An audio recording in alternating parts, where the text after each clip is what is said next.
Hello, everyone, and welcome to this most recent edition of the Winestream. This is June of 2021. I am Uncle Kage, although nobody really knows why, and I want to thank you all for tuning in tonight. I honestly don't know why you do it. If you've never been here before, pretty much the format of this presentation is I drink alcoholic beverages and pretty much just talk and keep doing that until I pass out. That's pretty accurate. So without further ado, I'm going to show you what I have. Many of you know that, was it last week? What day is this? Yes, last week happened to have been my birthday. And very, very dear Kofu, whom many of you met when we did the auction stream, got me this absolutely, positively beastly sized bottle of Dragon God sake. And I'm anxious to crack it open, but I often have guests on the stream. Because of the ongoing COVID-19 pandemic, we still can't get anybody in here personally. But assuming the technology works, we've been working on this and we're going to cross our fingers, we're going to have a guest tonight. Now, I had thought that if I have a beastly sized dragon god here in my house, I thought, and many people on my Twitter poll agreed, that it would be most appropriate for me to have a beastly-sized dragon god as my guest. So please welcome that beastly-sized dragon god himself. Mr. Qianlong, how are you tonight? I'm doing just fine, thank you. It's been quite a while since I have gone on the internet, as they call it these days. I think they used to call it the internet superhighway or something like that, but I am once again back here, and I hope you can all hear and see me all right. Can they hear and see me? Am I coming through? I hope so. Okay, Dave Nebius says, you're a lot off sync. There's two of us, guys. Which of us are off sync? Is it me, is it Tien, or is it both of us, and by how far? Because we may have to restart this this damnable OBS again because it does that shit. All right, Jen, we're going to try restarting this idiotic OBS and see if that actually gets rid of the this audio lag that we see. All right, give us a second here.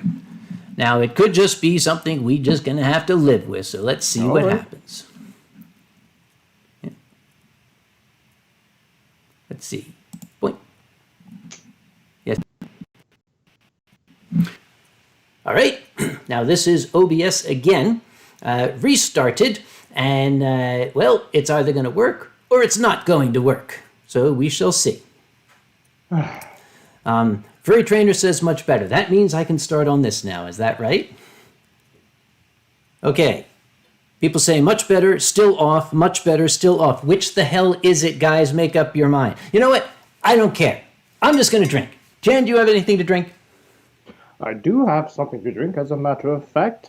You did, sort of, I wouldn't say rub it in my face, that you had the dragon god that was coming in a beastly dragon god size. So I figured, I might as well go and get something that would be of equally respectable size. Not saying that size is a competition, of course, but I did happen to take a trip over to the local wine shop that I have near me, and much to my pleasant surprise, they had come up with something that I have not seen for some time now, and that is the Walkie-Talkie Onikoros Junmai Dai Ginjo sake. Actually, I have to hold it up here so that you can all see. Now, this is the sake that usually comes in the black label, which is the Junmai Ginjo version. Still a respectable sake, but in this case, they came up with the Guroshito, as the Japanese call it, and I was very, very happy and very eager to get my hands on it. But, of course, it's not about the size of your bottle, it's about what you do with it. Isn't that right, Kage? Says the guy with the small bottle. I'm just saying that, sometimes you have to make do with what you get, and I could only find a bottle of that size, so... Well, you can all you want, but since I now have someone to drink with, I'm going to pour. All right. Well, while you do with the pouring, I shall do with the fabulously pink strawing. And well, the lovely thing about this bottle is that it is the perfect size for the fancy or the fabulously pink straw. So I shall not make do with the pouring, and I shall simply skip that step and get right to the drinking. So, cheers to you, all of you out there. I hope you have been well. And it has been some time since I have seen all of you, and I hope you won't mind me barging in on this edition of the Winestream. Oh, hardly barging. I am glad that you are here. So, kampai. Kanpai.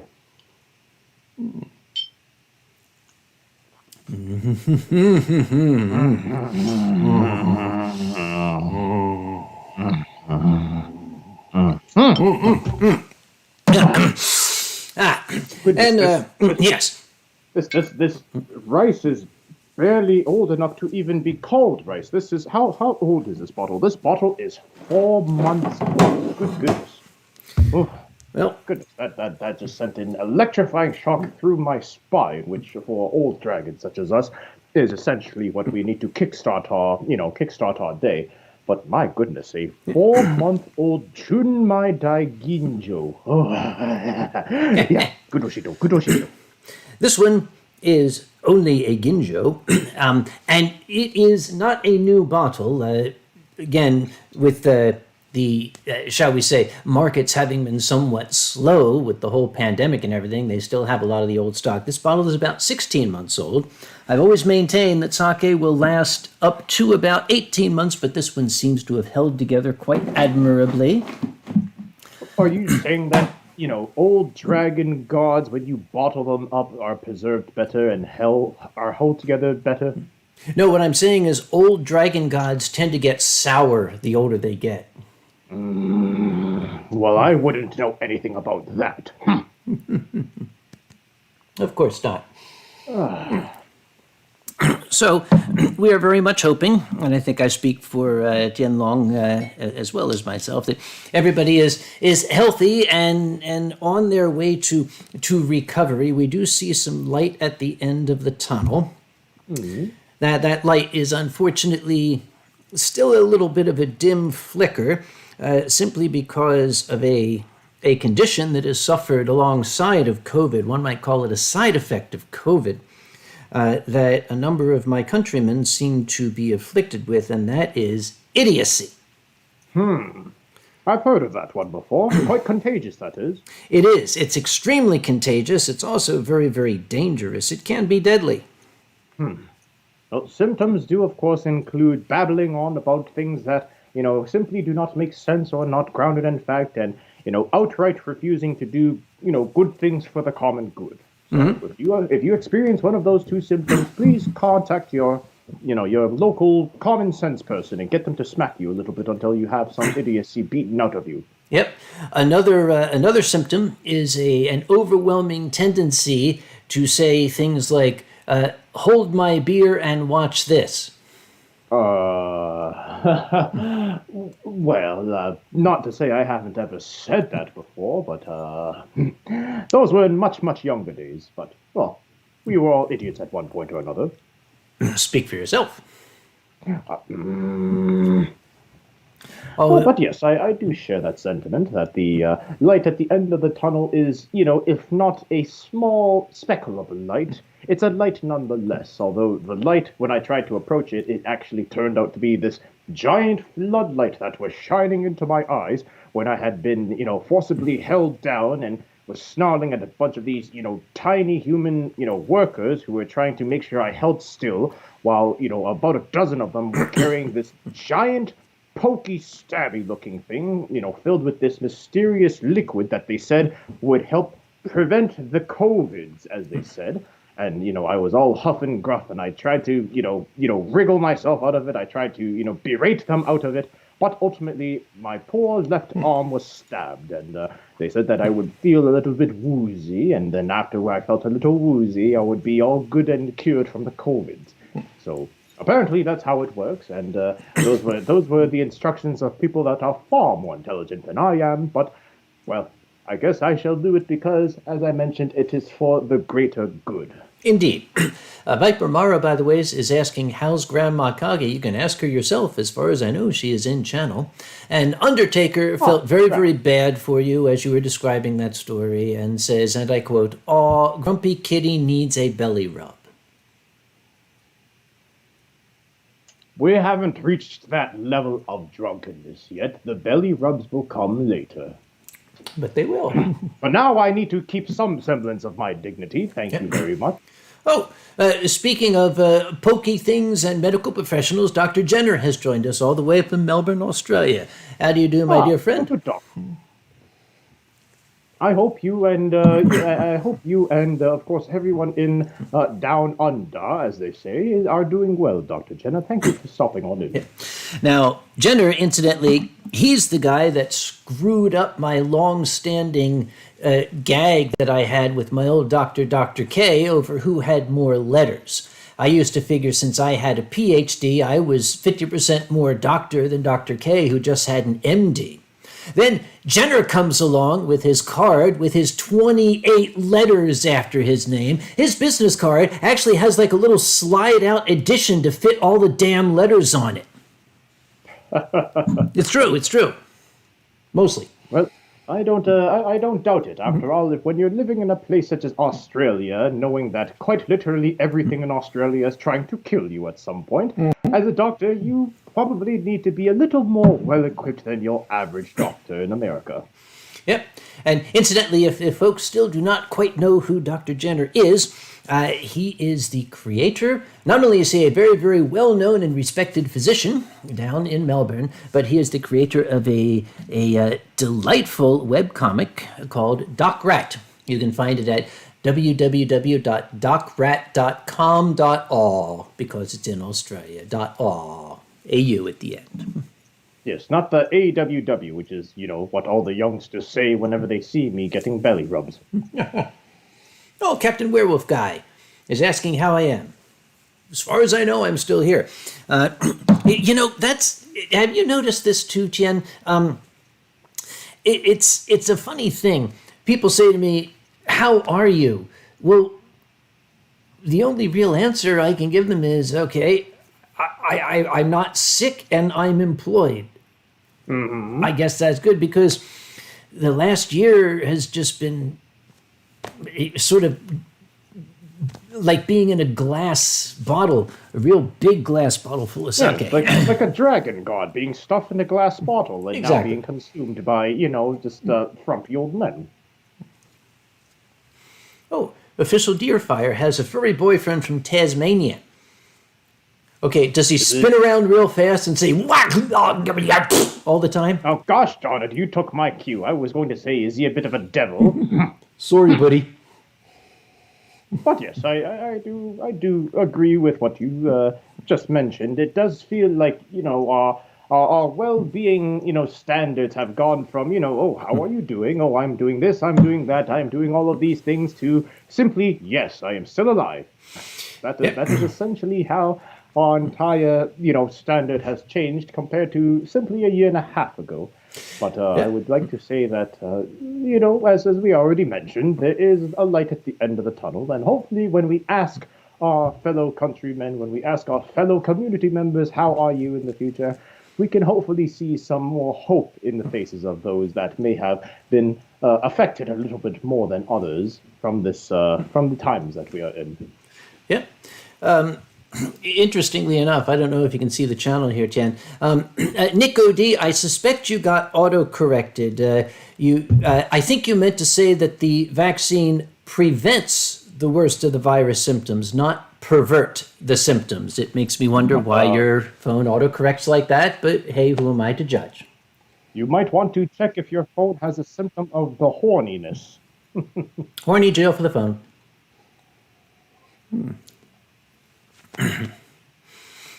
Layla Cookie can't wait to see the two of us together at Eurofurence again. And quite frankly, I can't wait to see the two of us together at Eurofurence again. Yes, Eurofurence indeed. This will be the second year that we have not been able to have a Eurofurence. And I do miss quite a few of the folk that are over in Deutschland.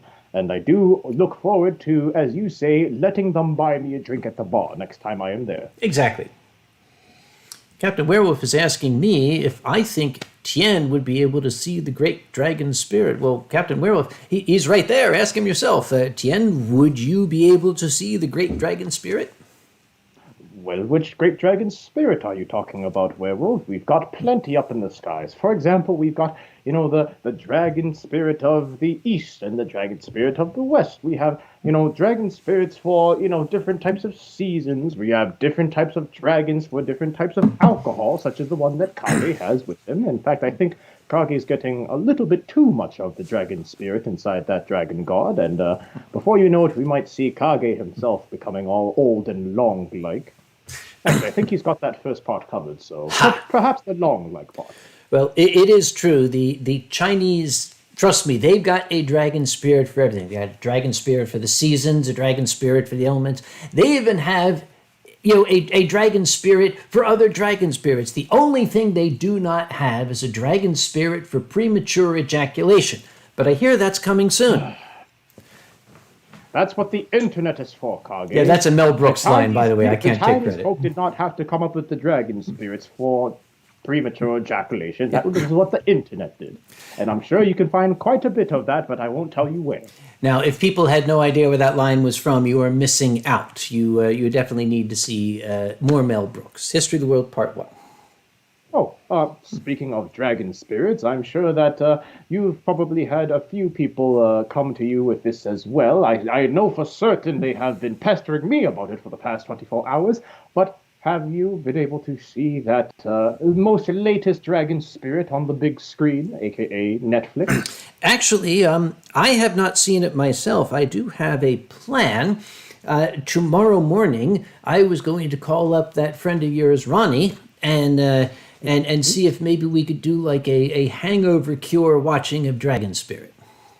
Yes, we shall watch the Dragon Spirits as he, noodles about and he probably messes up the entire representation of my kind, because as far as I could tell, that Wish Dragon, for those of you that don't know what we're talking about, that Wish Dragon seems to be a lot more of, let's say, amiable to humanity than us Longs really are. The depictions that the Chinese folk, Asian folk in general, make about dragons is that we are these, very happy, smiley, googly-eyed looking gods. But as you can tell, we don't have googly eyes and we don't smile that much. Unless, of course, we are being given sake. So why is that? Why did the Chinese create this whole image of the benevolent, grandfatherly, cheerful? Was it because they kept getting you guys drunk and that's what they saw?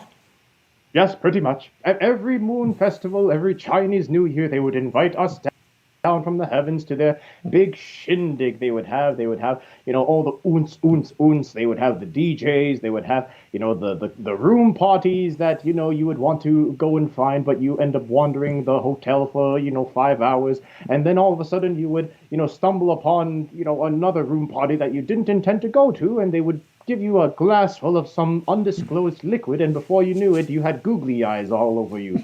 And that is what the Chinese folklore then basically painted dragons as. Or was that MFF? I can't remember. No, I might be confusing it. If you can't remember, you're probably doing it right. Yes, exactly.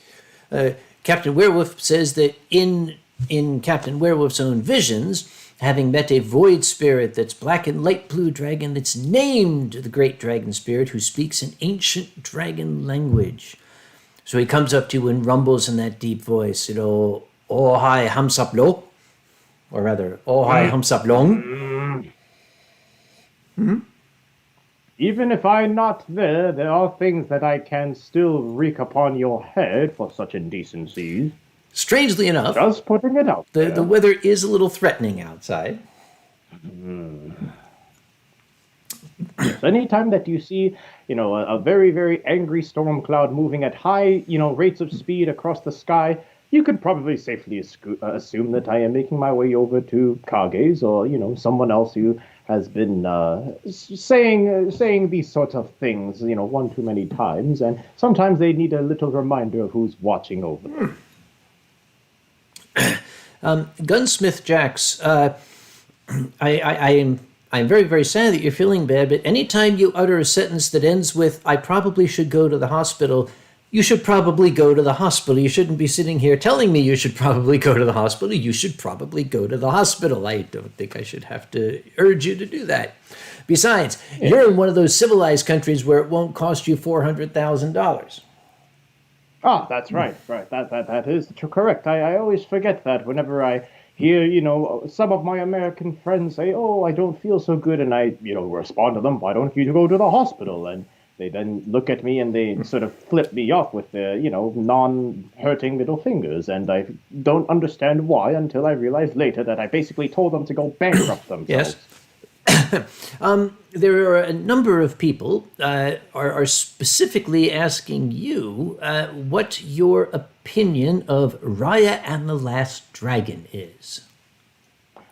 I will tell you right now that I have not actually seen Raya and the Last Dragon because I do not have Disney Plus, and I don't feel like, getting Disney Plus at this very moment because there's already all these different subscription services that, they've been trying to push onto people because they're all stuck at home and, oh, you should see this, you should look at that. And, well, frankly, I wasn't too interested in what Raya and the Last Dragon had to offer yet, but that being said, it has dragons and it has, cool kick-ass action, and if you have dragons and cool kick-ass actions, I'm sure that it is a fine movie.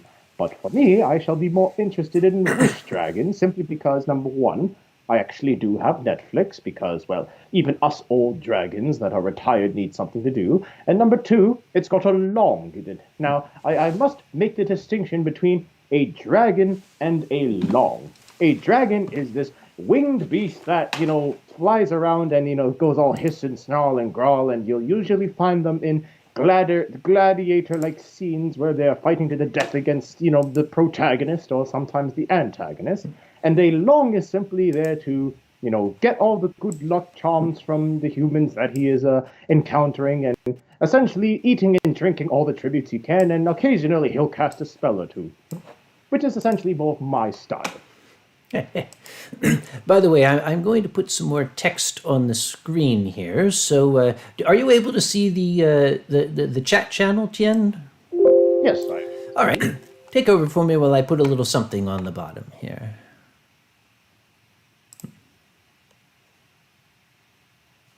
That means you're supposed to look at what's coming across the screen and comment on it. I'm looking at the channel. I'm looking at the live stream. I'm not seeing what you are putting on there. Oh, because I'm still putting it on. That's why I need you to make noises with your muzzle to distract people while I put it onto the screen. Oh, yes. That means I'm supposed to talk, and talking is what I do. Yes. And I am a very talkative long, although I would rather be all, silent and gruff and huff and, quietly sip on my, delicious walkie-talkie Onikoroshi Junmai Daiginjo sake, 4 months old, by the way. Oh. And, well, I do hope that I am not accidentally offending the brewers of this magnificent sake by calling it the walkie-talkie. It is simply the easiest way for me to pronounce it instead of saying, the proper words. But the walkie-talkie sake. Yes, you can talk real good after you've had a walkie-talkie. Okay. Have I talked enough yet? Nope. Have I said enough words? Keep going. All right. Well, what shall I say? I shall say that I do see plenty of people saying "Grumpy Noodle Kitty, Kitty here."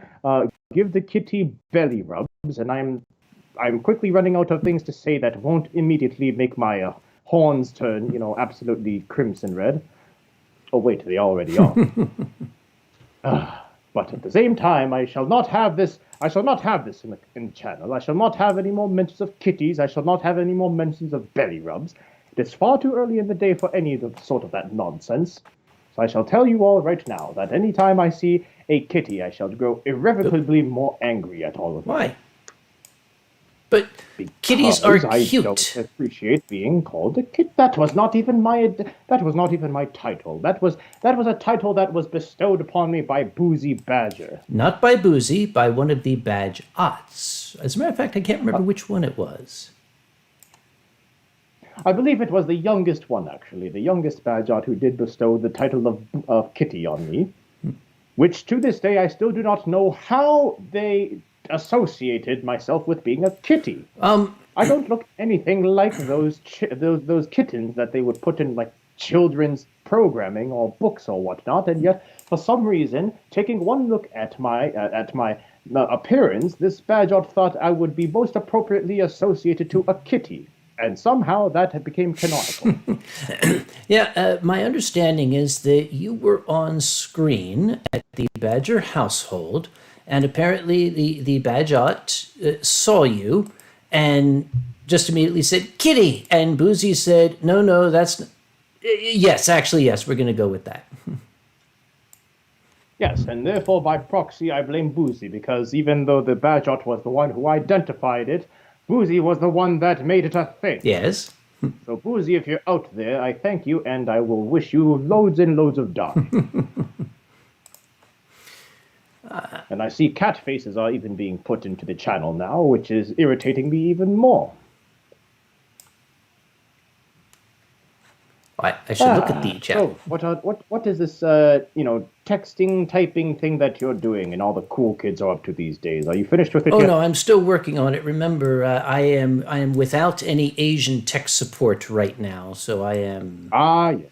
I am Unfortunately, struggling. Ronnie is out of the house at this moment. Ronnie has been sent on an errand to, go find some more, great dragon spirits. Yes, that's the story that he told me, and he's sticking Oh, with of it. course. All right. I blame OBS for being obtuse. I'll ask a question on the channel's behalf, but Kage, what is the shelf life of an unopened tumor cat? Okay, an unopened tumor cat.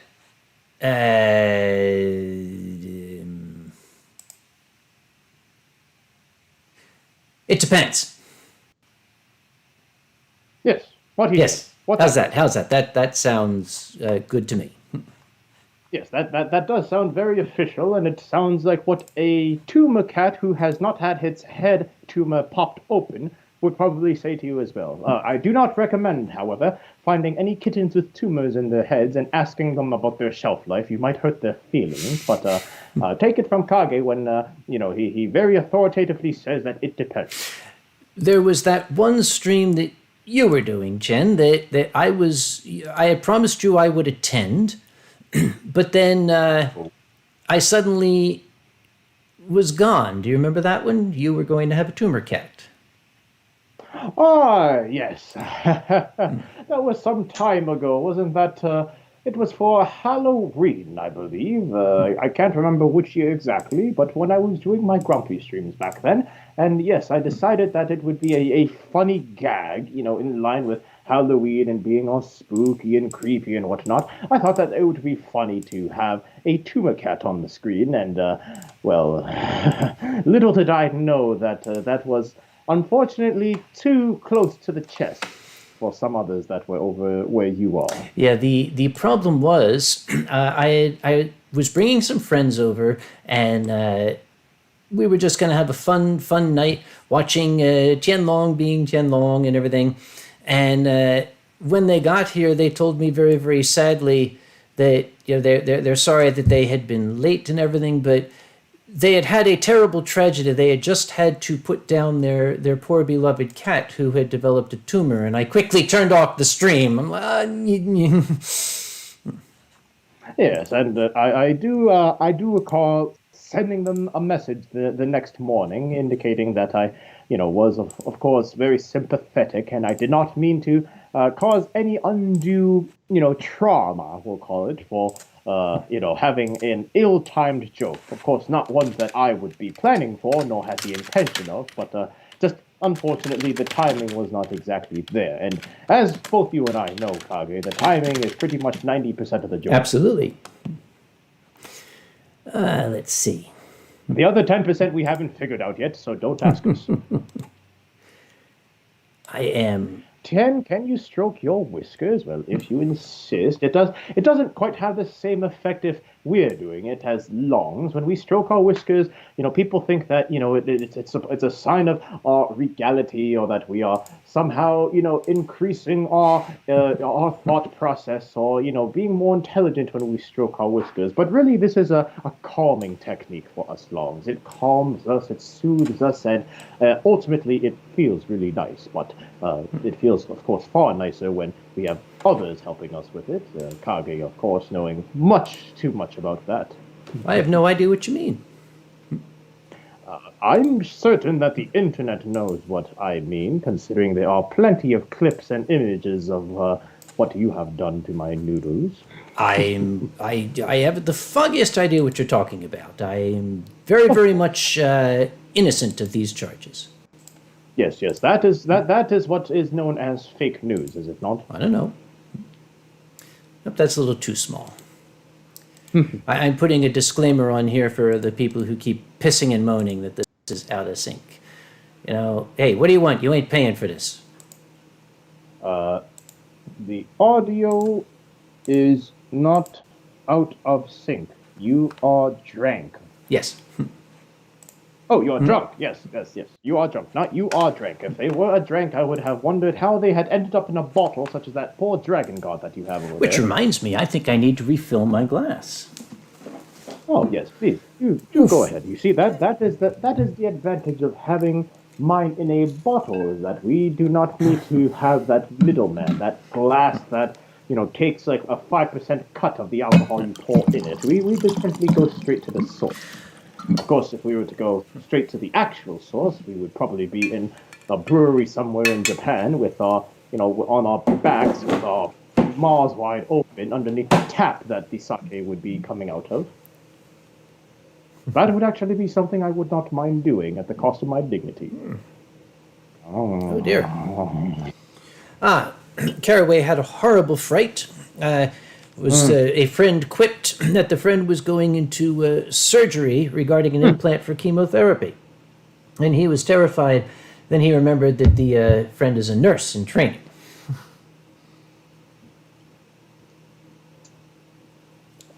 You're not swaying already, are you? Oh, no. I'm leaning forward to see if I can read the chat. Perhaps I should pop it out and, expand it and put, like, the old dragon mode on.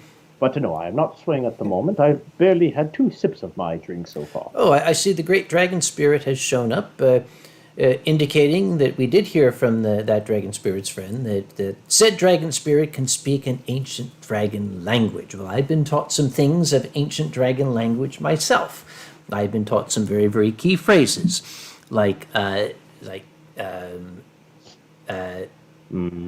Jen's giving me a look. I'm not going to say it. Yes. Go ahead. Show the audience what you know. Okay, you lay no more. Don't.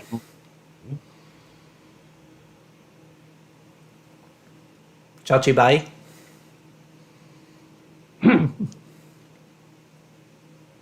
That smack across the camera was for you, but the camera will absorb it in your step. Yeah, there's so much lag. By the time it gets here, the show will be over.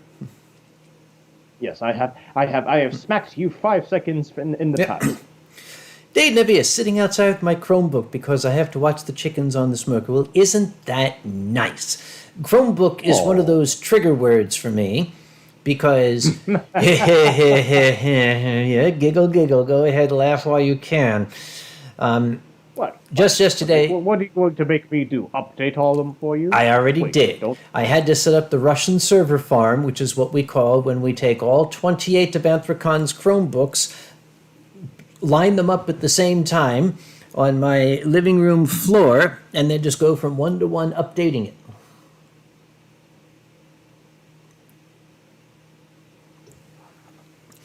And Maximus Wolfhard says, Chromebook sucks. Well, Maximus, where were you with your advice 6 years ago when I bought the damn things? Thank you very much. I believe that was actually Ronnie that was there when we went to hunt for those Chromebooks, was it not? We went on this, we, meaning you, myself, and Ronnie, because I was also visiting at the time, actually went on this sort of internet shopping spree to find out which place had the most Chromebooks that we could order from in bulk. Oh, I had blocked that from my memory, too. We went to a store whose name I shall not mention, but it was Best Buy. And we saw this Chromebook, and either Ronnie or Tien, I don't know which one it is. They all look very intelligent to me. Okay, I want this one. So I went to the guy and I said, okay, this one here, do you have 28 of them? So he said, let me go look. He was gone, it was like 45 minutes or something silly like that. And I was starting to think, what, did he get lost? And he finally came back and he said, okay, yes, we do have that many. I said, good, give them to me. He said, well, I can only give you 3. I was like, well, why? He said, you need a corporate account if you want to get more than 3. So I said, how do I get one of those? Give me your phone number. He said, I'll have one of the corporate people call you. I don't know if we ever got the phone call. Nope, we did not. Nope. We waited for that phone call. We waited, and ultimately at that point we just sort of defeatedly walked back home. Like, actually, we didn't walk back home, but we went back home. We went back home, waited for the call at home. If we... And when 5 o'clock came and I realized I wasn't going to get a call, I just went to Amazon and said, Chromebook, number 28, send. And they were there the next day. Yeah,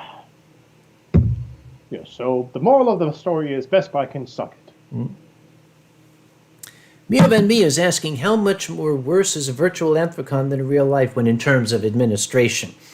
It's a little bit easier. There's fewer bills. We were just in Pittsburgh this past weekend filming some events for the virtual Anthrocon. We did it specifically because, we could do this that you see here, but that's not Anthrocon. What is Anthrocon without the city of Pittsburgh? So we filmed all these things in that city so that Pittsburgh could be a part of it, as it should be. Yes. I'm going to apologize in advance. I did a story hour there, and I was extremely dissatisfied with my performance. I honestly do not think it was my best because it was Sunday morning early. Not only had I not had any coffee yet, I hadn't had any booze yet. And I didn't have an audience. All I had was a camera. It's very, very difficult to just talk to a camera without any kind of feedback, a channel, nothing like that. So I don't think I did a very good job. Perhaps for this year, depending on how the final production turns out, perhaps they could have a little bit more fun with the branding. If it's not the same story hour where you've got the booze and the big stage and the audience and the Foxamore playing piano in the background, perhaps you could make it Uncle Kage's, sit down with him at breakfast after he's hungover on Sunday morning hour. You've done that a number of times. It's no fun. You should know that. Well, I haven't done that a number of times. One of your associates, however, a certain office hyena that likes to chew on your arm as if it was a squeaky toy, I believe he's done that. Oh, the one that I happened to look over and saw him doing this? Yes, that. But that was kind of fun that we had the hangover stream the next day, at least.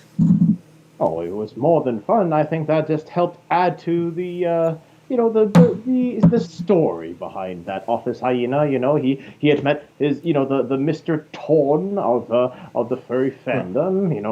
The big, large in charge and all that, and he was all in awe that he got to drink with his boss. And then the next day he was all hungover and had to be all apologetic and whatnot. So yeah, I believe that was a rather successful storyline that we had played out there. Mm-hmm. I will tell you this. This is something we will be announcing as we get a little later on. The incredible, hardworking, award-winning team that is putting together this virtual programming for Anthrocon has a little something up their sleeve. We are going to be doing charity events, and I have asked Wildlife Works to set up a GoFundMe so that we can have a specific place to donate and to watch as donations come in real time, because we filmed, I don't know how many, it must have been scores of hours of footage. We are going to set a goal for the charity take this year. If we make that goal, the team will broadcast the blooper reel from the weekend.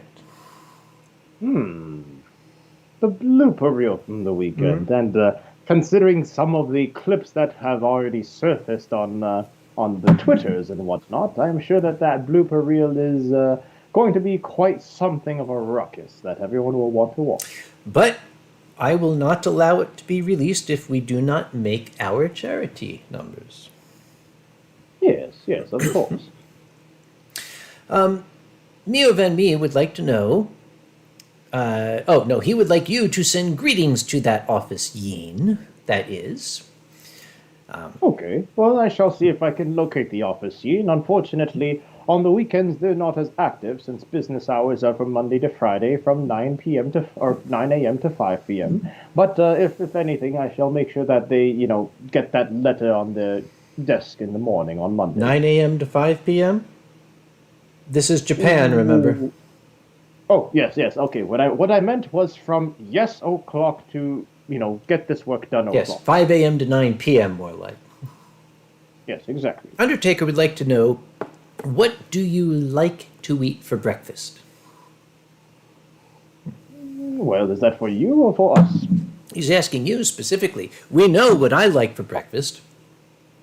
Well, Undertaker, as surprising and as unorthodox as it may be for a celestial dragon of benevolent stature such as myself, we like to eat noodles for breakfast. We simply cannot get enough of our noodles, and you might be all in shock of, oh my goodness, but how could you, as a noodle dragon, be eating noodles? Well, I'll tell you very simply that it is a noodle-eat-noodle world, and if you are not a big celestial benevolent dragon, and you're a small, minuscule, very tasty with sesame oil and hot sauce type of noodle, that unfortunately, that is how the noodle chain works. It's almost as if you're connecting, noodles by, having one noodle consume another noodle, and therefore taking that noodle's length and extending their own until they're like twice the noodle length, and, well, at that point, you just have oodles of noodles all over. I see you there, Kage, scratching your head, trying to work out the mathematics. Don't worry about it. No, I'm just picturing all these different Italian pastas, the hierarchy, the rigatoni feeding on the rotini feeding on the spaghetti feeding on the fettuccine, etc., etc. Yes, exactly. And then all of them just become this massive, long hybrid noodle, and at that point you have Draketto. Spaghetti dragon. Onyx Flame wants to know my favorite side to have with a steak. You're looking at it. And she would like to know what Tien's favorite kind of cookie is.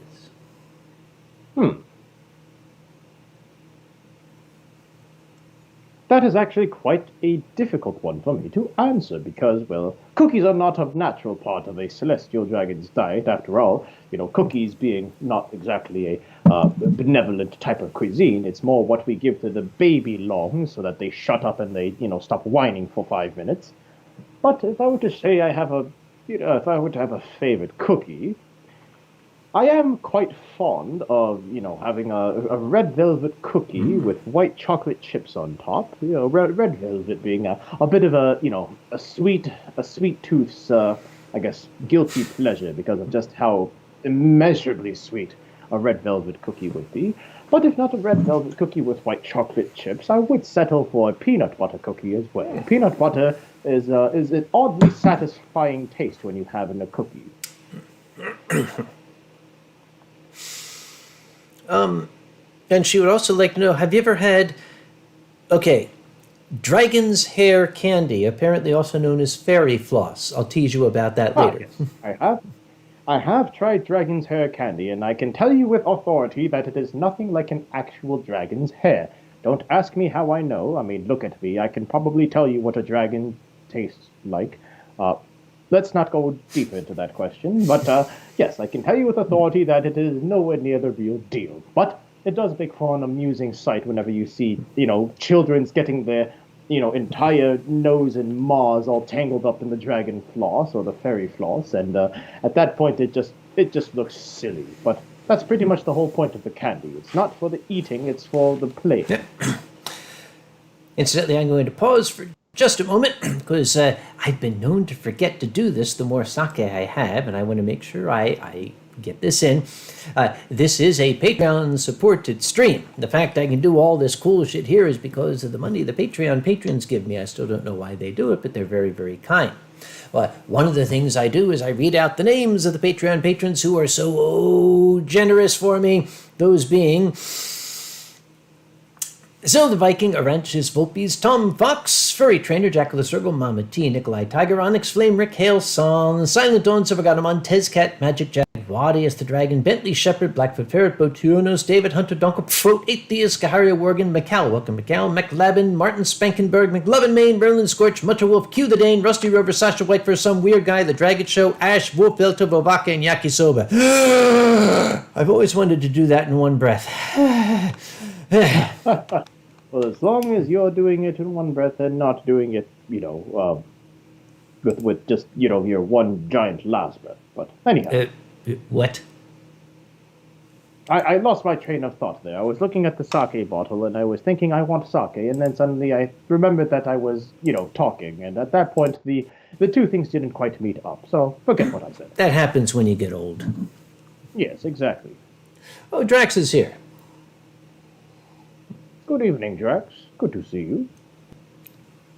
Drax is the creator of the Winestream symphony, that wonderful music you hear at the beginning.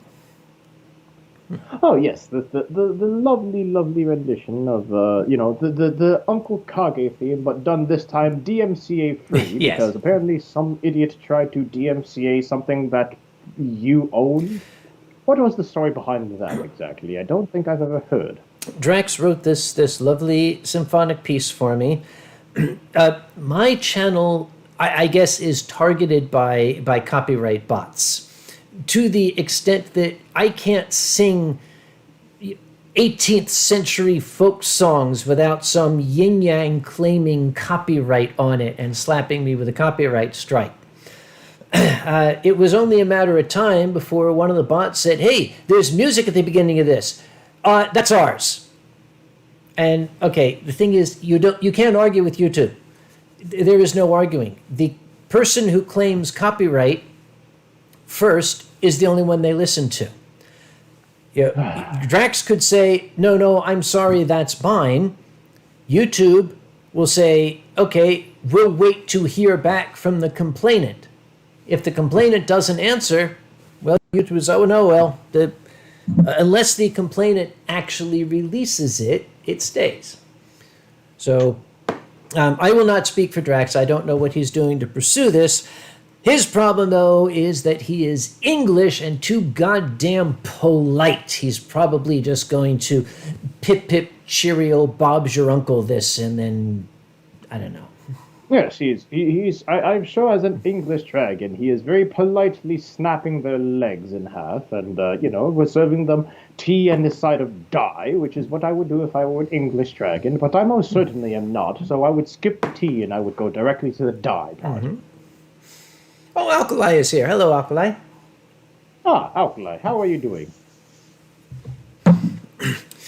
We were... So, let me ask you, since you brought up, of course, our good friend Alkali, what was it like being able to reunite with some of the familiar faces and comics of our time during last weekend's Anthrocon filming? What was that like for you?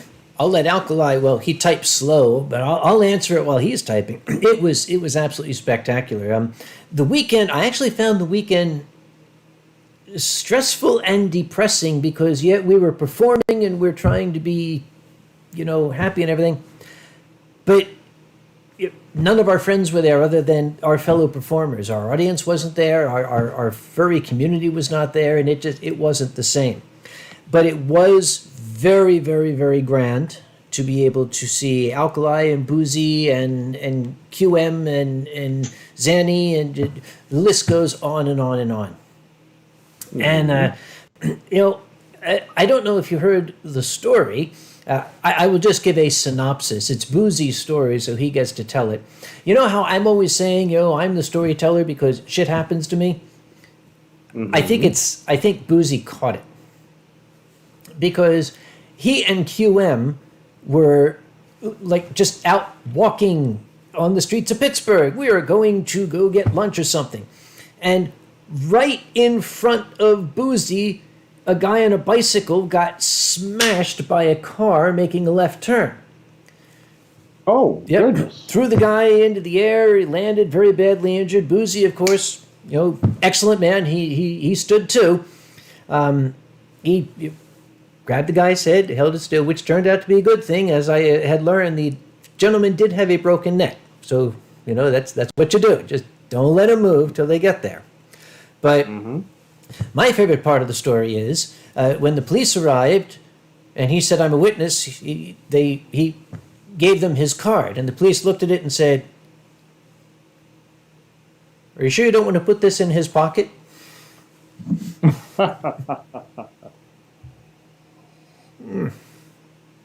Well, Boozy, I'm sure, as good of a man he is, he would also, of course, respect the victim's, I guess what you would say, the victim's own arrangement, should they need it. But of course, if the victim were looking for a more, level-headed and sensible and more, I guess what you would say, more sound, sound representation, who was actually at the event and was able to witness everything that happened in a factual and objective manner, then, well, I would say that Boozy is the perfect candidate. The thing is, whereas my stories involve, weird shit happened to me, Boozy's stories involve weird shit happens that have weird coincidences attached to them.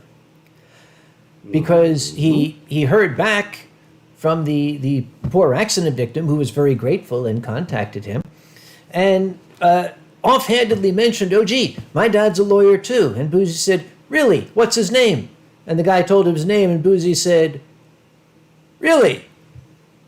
That's your dad? But I'll let Boozy tell the rest of that story whenever he gets here, or I don't know. I like where this story is going. I shall most certainly, if Boozy does not show up in this chat during the stream, I shall most certainly have to inquire. Hold on. Alkali Bismuth says, I'm well, enjoying a night off. Who are you? Wait. Why are you impersonating Alkali? Alkali doesn't know those words. Yes, who has taken over Alkali's account? I will go in there and I will extra Asian it to make sure that account is secure and it is returned to its rightful owner, who doesn't ever have a good night and is always working nonstop. There's a question from Official Deerfire. I can't answer it because I don't have the foggiest idea what you're talking about. Terribly sorry. Magnus Lud is off to bed. Good night, Magnus. Thank you for joining us. Mio Van Mias, I've always wondered how much cursing Boozy is allowed to. A lot. You see, lawyers have their own means of cursing. It's not the same as ours. It's, okay, the lawyer, for example, would say, I respect the argument being put forth by my worthy opposite counsel here, which essentially means don't listen to that fucking idiot or something like that. Mm-hmm. Yes, it's very legal cussing. It's essentially saying, Your Honor, that person is a dumbass. But you can't say that person is a dumbass. You would say, Your Honor, I don't believe that what the opposition is saying, counts as evidence, as it is purely circumstantial and speculative. In other words, that person's a dumbass. Yeah. Oh, Silver Foxwolf is here. Silver Foxwolf is he is also a British subject, as far as I know. He tries to portray a snarly, slavering, bloodthirsty werewolf. But when you've got that cultured English accent, it just doesn't work.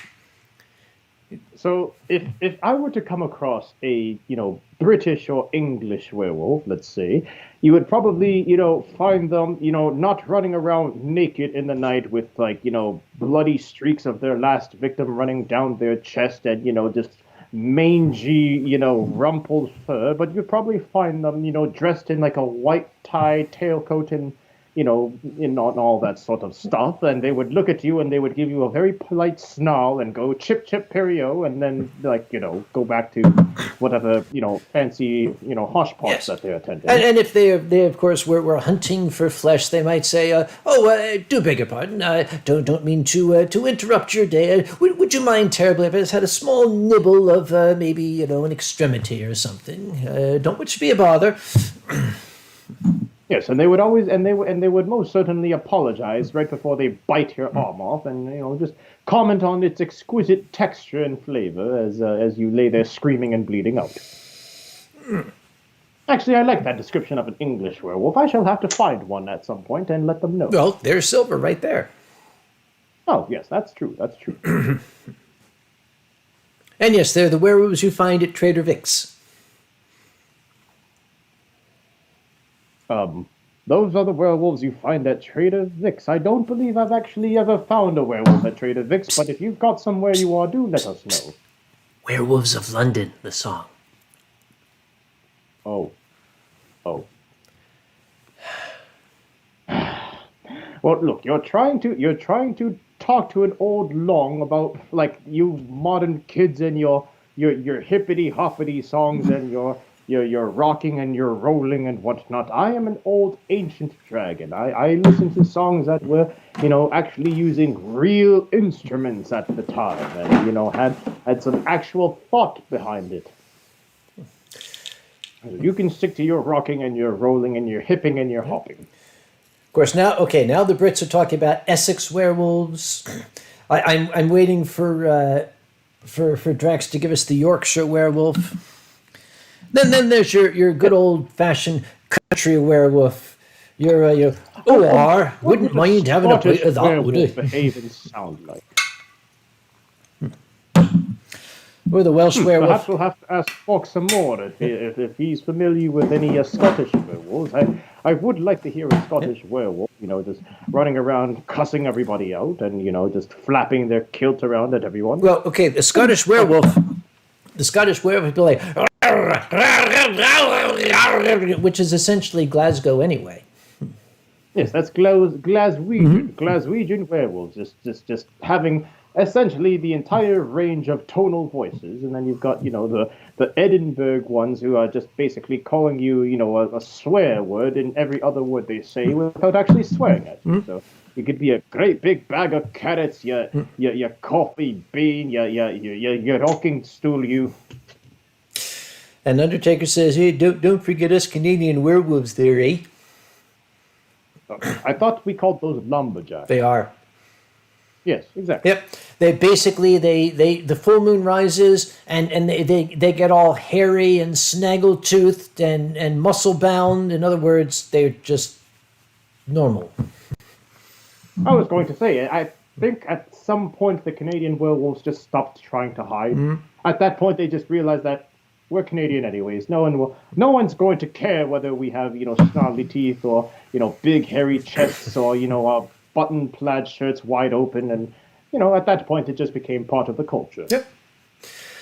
Thomas Grossens is asking why I chose a cockroach to be my persona. Okay, that's a long story. At some point, if Tien passes out, maybe I'll tell you, but it takes so much time to tell.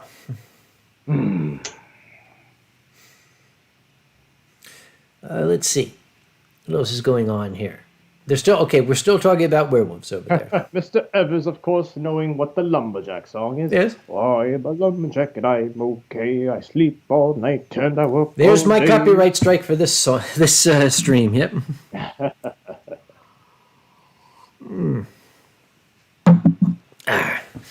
Merrick Wolf says, "Buff werewolves, yes, please." What was that movie that Was it Van Helsing that had the werewolves in it that had a bunch of people in the audience feeling very funny?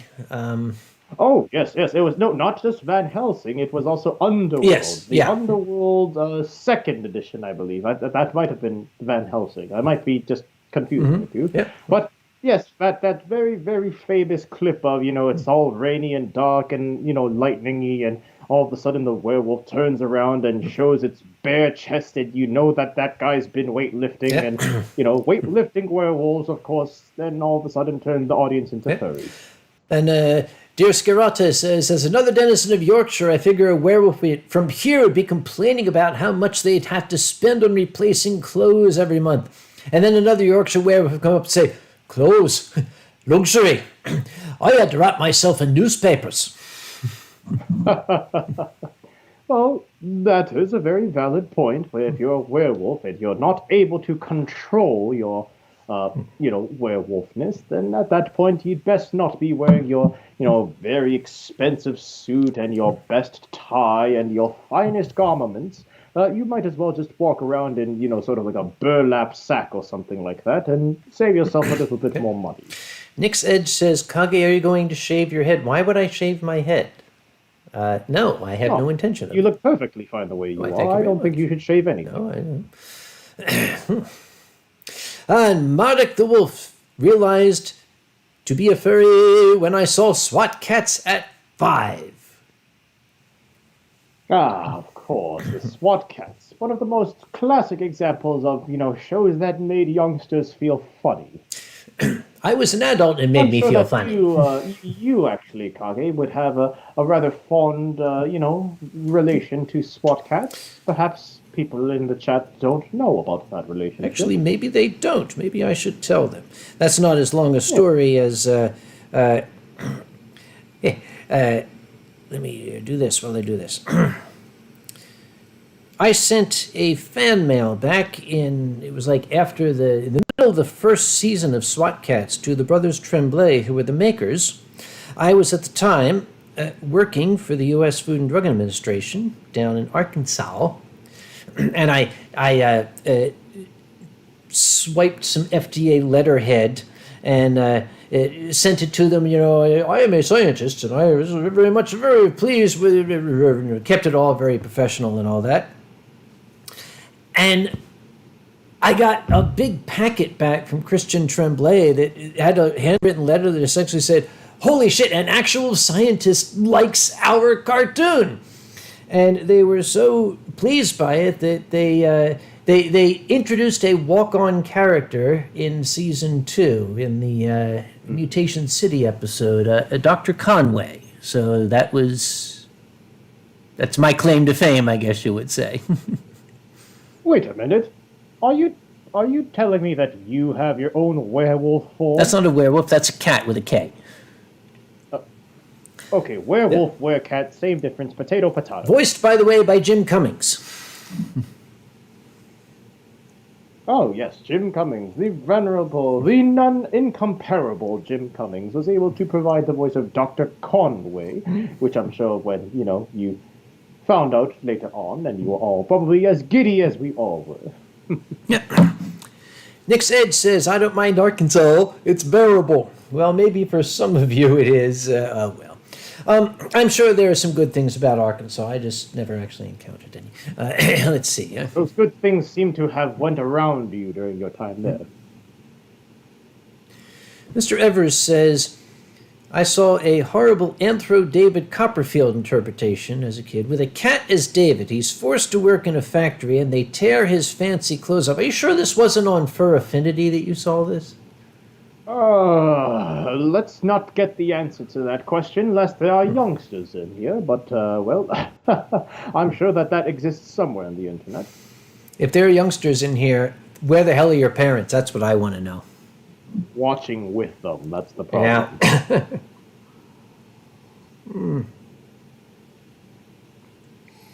And Uncle Wolfie says, a book made me furry, not a show. Well, I can certainly understand that sentiment. After all, back in the day, Kage, I'm sure you remember these days, but back in the day, for those of you that don't know, there would be these things called books. And what a book was a volume essentially, which is a bunch of pages put together in order, and they would have a nice hard down leather binding that you would put the pages in, and you would seal them together, and you would be able to actually open up this book, and you would read through the pages, and you would actually see words on paper. You would not see words on a screen. You wouldn't see words on your phone. You would see them on paper.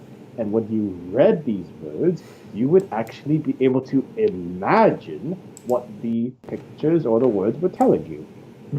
And that is something that we used to do back in the day before the times of the internet.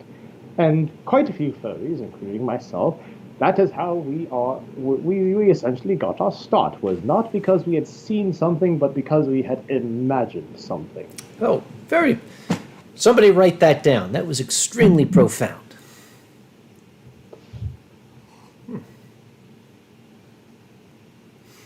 Nick's Edge.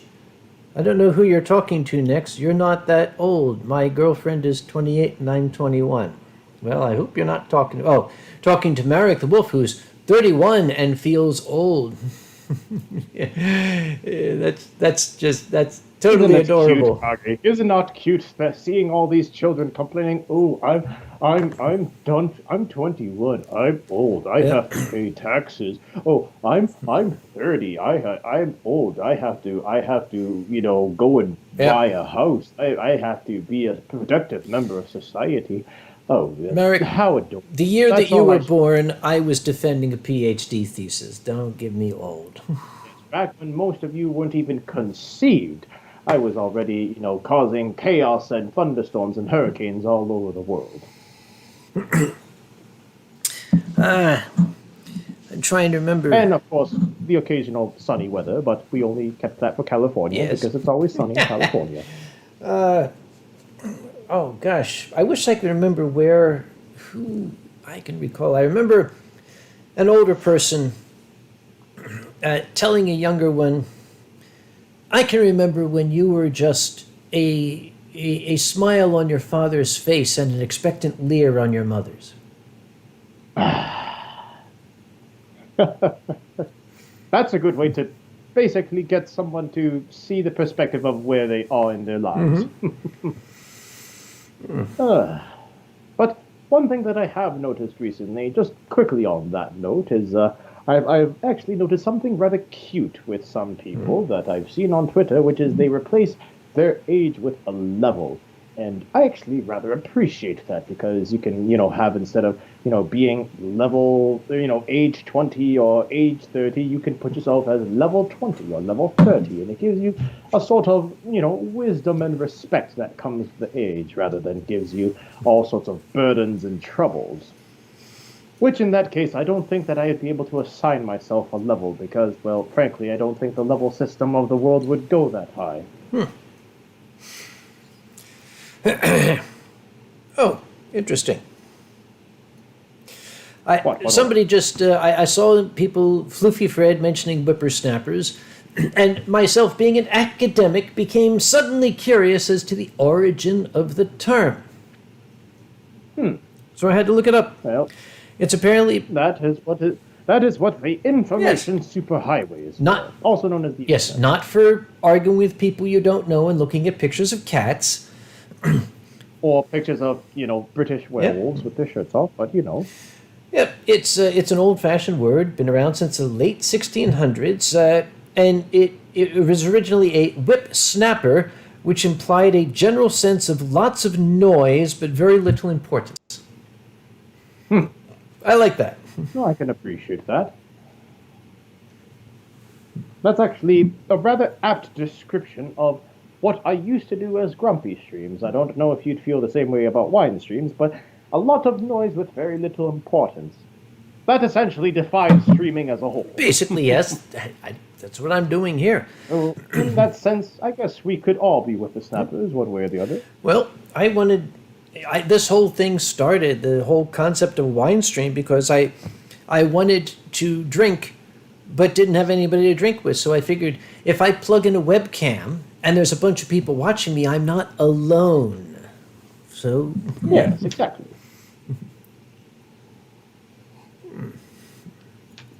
And Alpha Wolfie asks, did Google Scholar have an article about whippersnappers? Well, I don't know if Google Scholar would, but you are talking to two people that have lived through the era of whippersnapper being used. So I think we are expert witnesses enough for this particular topic. Let's find out. Of course, I don't know if they would have. Oh, Zani is here in the chat as well. Hello, Zani. Hi. That's odd. And it was pointed out by Sonic 2K. I was going to say it, and Sonic beat me to it. All these people are saying, this made me a furry, this made me a furry, that made me a furry. No, that's not correct. You always were a furry. That made you realize that there was a name for it, essentially. Yes, exactly. Remember, just like the old, I believe it is the Native American, story goes, it is inside you there are two wolves. And one of those wolves is probably nomming on a watermelon. The other wolf is a very expensive fursuit that you'll eventually get when you have enough money to, without going into debt, through not paying off your college loans and whatnot. Excuse me. Wait, is that how the story goes? Excuse me. This is a Native American story? Well, as far as I was told, it was a story about the two wolves. I just thought the two wolves, one of them was eating a watermelon, the other one was a very expensive fursuit. Yes. Yeah, that's yes, that Well, that's how I heard it, and I'm sticking with that story, okay?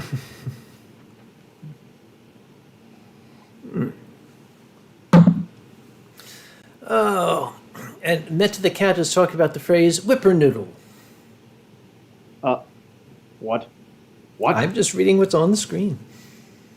We do not whip our noodles around. We don't whip our noodles around for anything or anyone. We don't whip them on Monday. We don't whip them on Wednesday or Friday. We don't whip them on any day. Does somebody have a bottle of Dasai Beyond over your left shoulder? No whipper-noodles at you.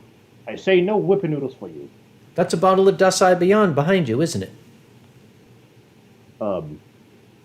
Is that a bottle of the behind yes. me? Really? Where? Where's the bottle? Okay, not quite what I was after, but that will work. Where? What? What bottle? Nothing. Just wait for the channel to go No crazy. bottle of the beyond. You must be imagining yes. things, you young whippersnapper.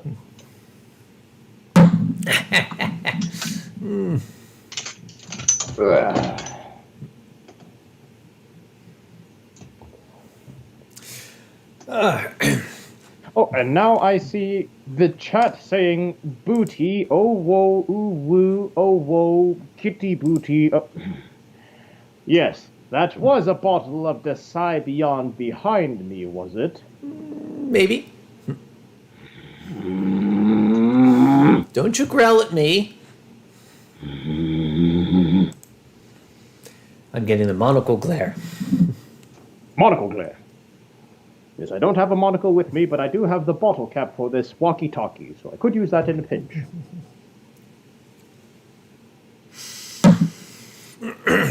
Kronos Azrael, who knew kittens can growl? Well, number one, you've never known a kitten. I think it was the late George Carlin pointed out that kittens have the sharpest claws of any known creature in the universe. You can stick those things to a wall. Yeah. After all, if you throw a kitten at the wall, it becomes Spider Kitten because it clings to it. Spider Cat, Spider Cat. Does whatever a Spider Cat does. And Lion Wing is asking, what I'm sure a lot of people are asking, when are you going to do another Grumpy stream? Well, that is something that I have been continually wondering myself. This is whether or not I am in the condition to continue doing Grumpy streams, and I don't mean condition in terms of physical condition, because that never changes. I am always old, I am always irritable, and I am always, complaining about my back in one way or the other. But we shall see. It has not really been in my... shall we say, it hasn't really been in my mind to continue the Grumpy stream lately, but, well, the future, even I, as ancient and as knowledgeable as I may be, even I cannot predict what that will look like. So the answer to that is we shall see. But until then, of course, I am very, very grateful for opportunities to appear on the Grumpy, but not the Grumpy stream, the Wine stream. Yes, appear on the Wine stream, Thank you. Kage, and other opportunities that those may invite me to. Nick's Edge is asking, what's my tie pattern?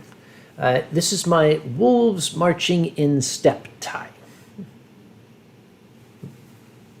You asked, so I told you. Yes, and it's a very, very lovely tie. As you can see, you've got the two wolves marching in step, and they're basically, chasing each other, because you can see there are just two wolves, and they kind of go 1, 2, 1, 2, 1, 2. But the way that I imagine it when I look at that tie is that these two wolves are essentially just going in a circle around each other, and they're chasing each other's tails, and it's almost like the story of the two wolves that I was mentioning before. And one is saying, And, growl, growl, growl. Yes, exactly. You have one of them that is pink and one of them is purple, and the pink one is always going growl, growl, growl. And the purple one is always providing some sound, sage advice that would probably improve the quality of life of the pink wolf, but the pink wolf is only interested in being grumpy, which I approve of. Oh, I almost forgot. We have Stand-in Ronnie here still. Oh, we have Stand-in Ronnie. Yeah. Oh, yes, of With course. his 28 pack. 24 pack, is it?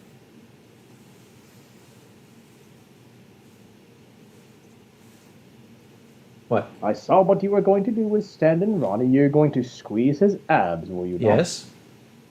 I'm sure Ronnie appreciates those sorts of belly rubs more than I would.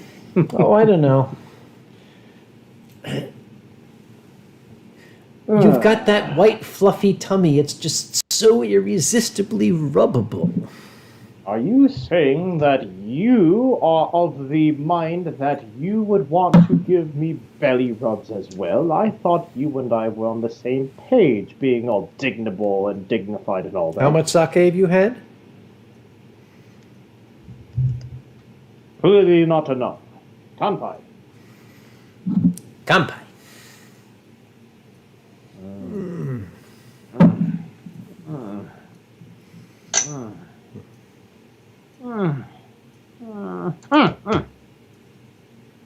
Let's see if I can find a wonderful classic piece of Yes, it has been some time since I have had this quality of a sake, especially the walkie-talkie, which is, it's not the best sake that I've had, but it is a reliable one. And when you get to our age, that's what you look for. You look for reliability. You look for familiarity. And the walkie-talkie has been a more familiar brand. Well, like I said earlier, it's not about the size. It's about what you can do with it. Take it from me. I have found a classic piece of furry art by Rimpala. I shall hold it up so people can see. Oh, let's see. Oh, my. Well, I'm sure that there are some in the chat that would probably say that needs to have a Tien version of that. Could. Hmm. I am downloading it. That image will come in handy at some point, I'm sure. Okay, well, when you say it's going to come in handy at some point, are you going to, when I'm not suspecting, put it up on the screen and have people be like, oh, yes, I shall volunteer as tribute to give Tien belly rubs, and before you know it, the next Eurofurence, I'll be swarmed by a bunch of personal belly rubber attendants. By the way, Yeah, Nick's girl, Edge, what? this is not that kind of stream. We don't talk about those. Oh, I'm sorry. I apologize. Nick's Edge says, Chen, how big are your horns? How big are my horns? Well, can you not see, Nick? They're rather horny. They're the horniest of horns, I would even say. So, as a celestial dragon, you must be able to show off the size of your horns. After all, you know what they say about a dragon with large horns. What do they say? They say that they have large horns. Of course. I'm watching the time at about 12 minutes. We are going to get to that portion of the stream where I draw stupid shit, but we're not there yet. So when this glass is empty, I'm going to do the stupid shit drawing. Oh, Guilty Drake is here. Hello, Guilty. What is this that Sully is telling us? Did you hear about the kitten they sent up in a U.S. fighter?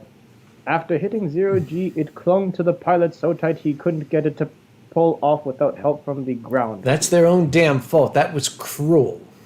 I would not imagine any reason why you would need to put a kitten in a fighter jet. That just seems not just cruel. That just seems like something you would see in a Jackass movie or something like that. Brazil Furfest says, okay, better not speak Portuguese here.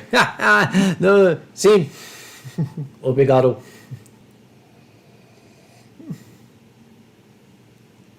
What? Undertaker, I am not going to indulge you by singing that out loud, lest, number one, Uncle Kage gets a DMCA strike, and number two, I impose a very large portion of dye upon your head for that. Also, the meter doesn't work. Okay,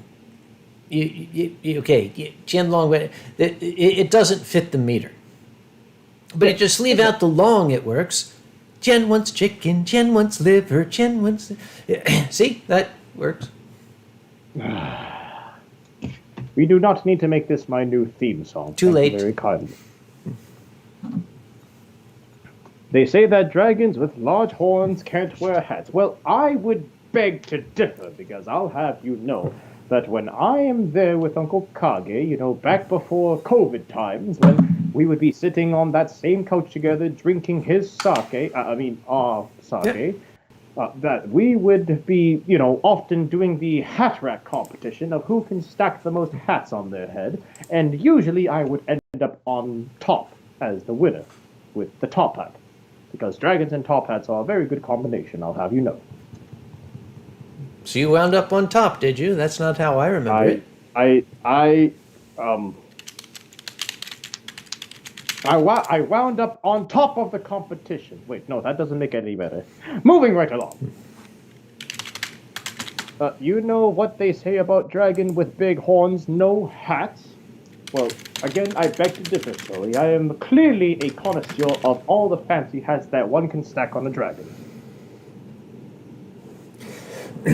Okay, since I'm not allowed to speak Portuguese, I'll probably butcher the language. Let's see. I believe it would be Buffalo voando para fora do meu nariz.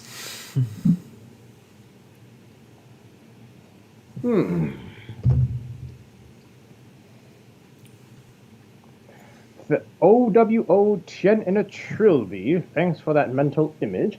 Well, I'll have you know that Kage has indulged, the hat stacking fantasy that we've already mentioned by, stacking things such as, a bowler, a top hat, a fedora, a floppier fedora, a straw boater, and did we ever stack the fur felt cap on my head? We probably did. At some point. I know that all of the hats at one point were. Yeah. Don't Boot My Snoot is asking, why is the last Winestream not up on the channel? That's a good question. Let me find out. Well, I would imagine because the previous wine stream that you had, you usually have as one of your Patreon perks, do you not? Well, I usually publish them after about a month, after the Patreon patrons have had time to choke on them. Let's see. Mm-hmm. Let's see. YouTube Studio. Yay. Laden. YouTube Studio is not exactly the most user-friendly thing. Oh, I already got a copyright strike for this stream. Okay. Oh, goodness. Thank you very much, whoever copyrighted strike, the wine stream that had pretty much zero music except at the very end. But, well, we've already talked about that a great deal. Also, Sasha, I would never poke holes in the hats that Kage wears. No. The hats that Kage owns are very, very respectable, very high-quality hats, and it would be an absolute travesty if I were to accidentally, maim or, just dismember any of his hats in any way, shape, or form. Thank you very much. Now I have to get back to the damn screen I was on. There it is.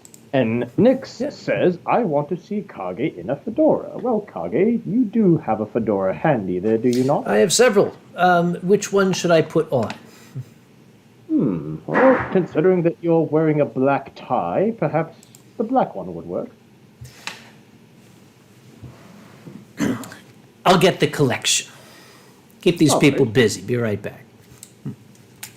Careful, Tien. If you don't behave, Kage will not allow you to be in his story hours. Lion Wing, I will tell you now that Kage does not have a choice in the matter. If I feel like being in the story hour, I will be in the story hour. That is how it goes, especially when you deal with celestial dragons. You simply do not let a celestial dragon into your territory and expect that they listen to you or that you are in control. When you have a celestial dragon in your realm, the celestial dragon becomes, by default, the superior authority. So Kage's input is more just a suggestion rather than, absolute authority.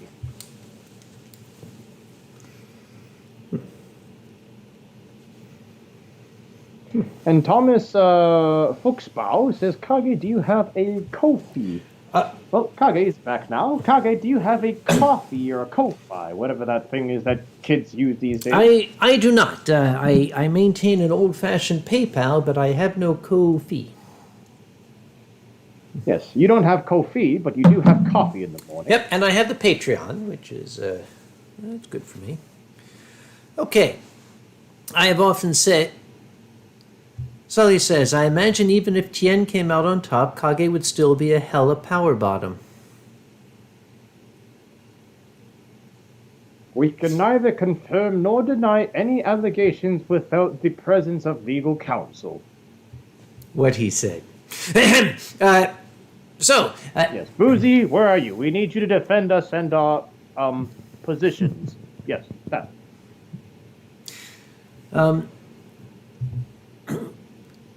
Okay, I missed a bunch of stuff. Layla Cookie wants to see the Godzilla underwear. I'm not wearing the Godzilla underwear right now, Layla. In fact, I'm not wearing any underwear right now, so we'll have to wait till the next stream. Oh?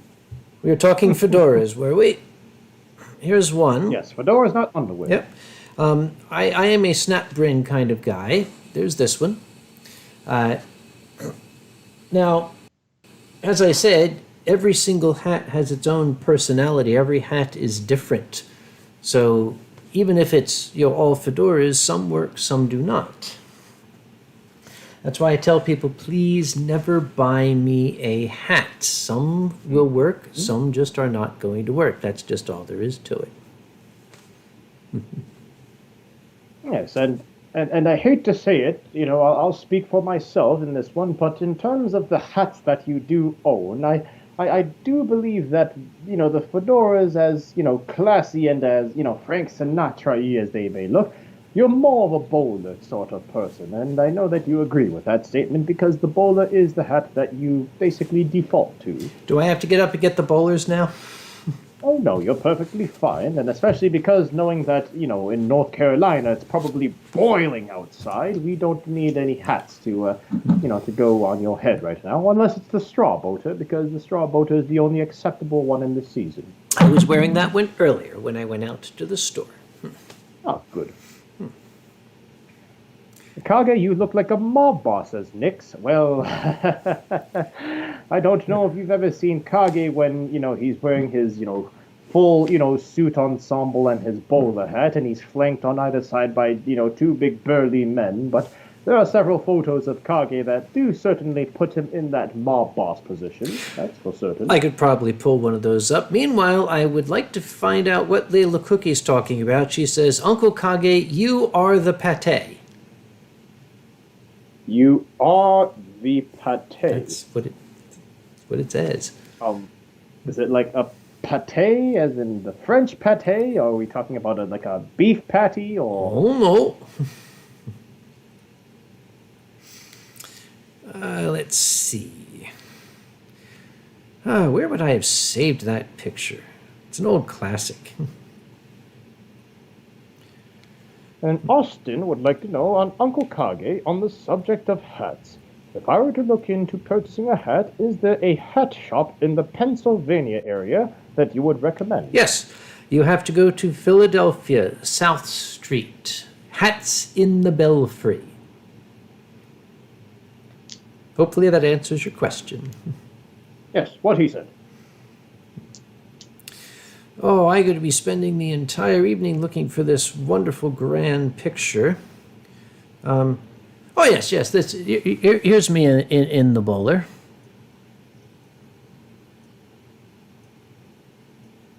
I I'd lost a bit of weight by then. yes, yes, yes. You were certainly on that quarantine routine, as they call it. Yes. Let's see. Don't Boot My Stoot says, I just convinced a non-fur to watch a story hour. Any favorites you want me to send them? Well, I don't know if I'm the one to answer that question. I would say that the one that sticks out in most recent memory most certainly has to be the story of Doug O. Yes, that was 2017 or 2018? 17, I believe it was. Yeah, 2017. And that was both at Anthrocon as well as Euroference. Both of them pretty much the exact same thing. So, essentially look at which one, I guess, has the better lighting and, pick your poison. Yep, I am fairly certain it was 2017. Wow. No, I'm not going to spend the entire night looking for that one picture. If somebody can find the picture of me with my favorite wicker chair. Yes, yes. We could probably find that one easily. Yeah, but what do I look up? Uncle Kage Mob Boss? Uncle Kage Wicker Chair? Yeah. I don't know if you've ever tried looking that up before, but if you do, I'm not going to tell you whether you will or will not like the results. Well, apparently, if you do Uncle Kage Mob Boss, you get a hell of a lot of pictures of me in the fedora. I don't know That why. surprises absolutely no one. Oh, dear me. I mean, after all, let's be honest. After all the stories that have arisen of, you and dealing with figures such as Doug O, and all the other dealings that you've had to do with the city of Pittsburgh over the years with Anthrocon, I'm pretty sure it's safe to say that the only difference between, a mob boss and you is that you don't have a reality TV show. Yet. Yeah, exactly, yeah. What would the title of my reality TV show be? That's an interesting question.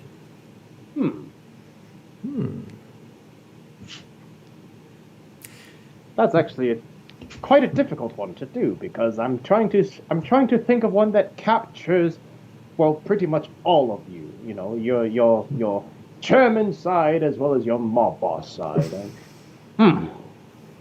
as well as the grumpy old fart that drinks and talks a lot about stories and whatnot. That's hard to actually encompass in just a singular title. I'm not sure exactly what you're implying there.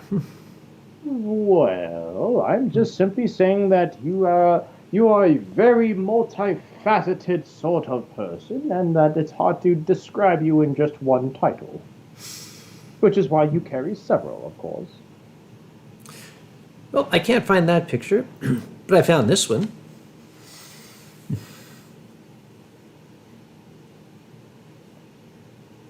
Yes.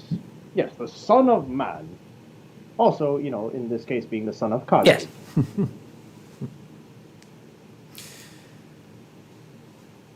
Oh, and this one for that matter. I don't know what it says, but I think it's an advertisement for mooncakes. That one just simply says Happy New Year. Oh, so it is an advertisement for mooncakes. Yes, exactly. You can put that on a mooncake box and sales will go up by 25%. However, I must get at least 20% of the royalties from every box sale. That will help me pay for the next shipment of walkie-talkie. Walkie-talkie, not walkie-talkie. Thank you very much. Look, but that's what it says. It says, look, right here. It says walkie-talkie right Yep. there. Oh, here's a picture. I had to take a picture of this. My dear and sainted mom wanted a foot warmer for Christmas. So she found a picture of it online on one of their sites, and she sent it to me. I don't know if this is conveying the proper sales message. I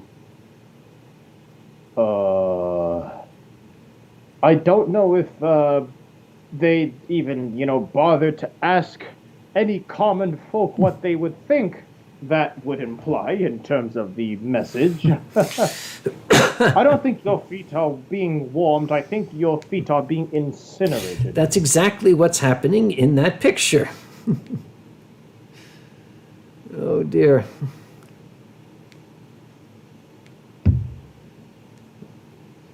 All right, not going to keep looking. Oh, Mr. Who 30 says, found it. May I post it? I don't know what you're talking about, but sure, go ahead. And Haiku Art asks, what is your favorite memory of Uncle Kage, Tien?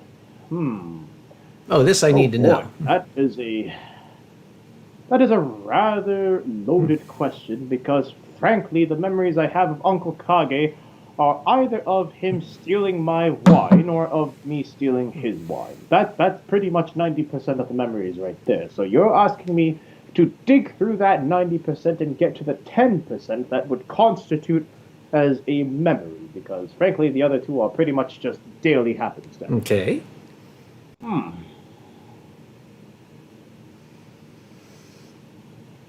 I would say that in terms of favorite memory with Uncle Kage, it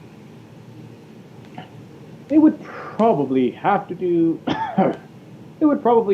something with our performance that happened at Eurofurence that one year. I don't think this would be the favorite memory of Uncle Kage, but this would be the most memorable memory of Uncle Kage, where Kage and I had our charity show on stage at Eurofurence. You remember that, Kage, don't you? I remember we did lots of charity shows at Eurofurence. You're going to have to Well, narrow this that is down. the one where somebody decided that it would be a good idea to raise money for Tien to be in a Speedo. Oh, that one. Oh, that was one of my favorites, too. I don't know why, it just was. Yes, that one. Curious that one would be one of your favorites. I have no idea why that one would be one of your favorite memories of us. Well, I don't know what you're talking about. What? I just, oh, I think I might have found that video. All I will say is that we raised money for the kittens, and that is all that matters. Yes. Oh, God. We raised like thousands of euros for that. Oh, dude, we were just to see an old dragon, which would never ever be in a Speedo, put on a Speedo, and it's not just any Speedo. This was Uncle Kage Speedo. This was the Speedo that Uncle Kage himself had used when he was a young lad, and A he was very all, like, young and fit muscular lad. and ripped, and had like a 16-pack down here, and would basically be on the cover of Sports Illustrated. This was the Speedo that he wore back then, and they decided that I should try to pull off the same figure, which evidently did not work. Actually, it did work, as I recall. I believe you looked quite appropriate. Appropriate, you say? That's one word I for wonder if it. the audience was thinking that, or just you backstage while you were looking.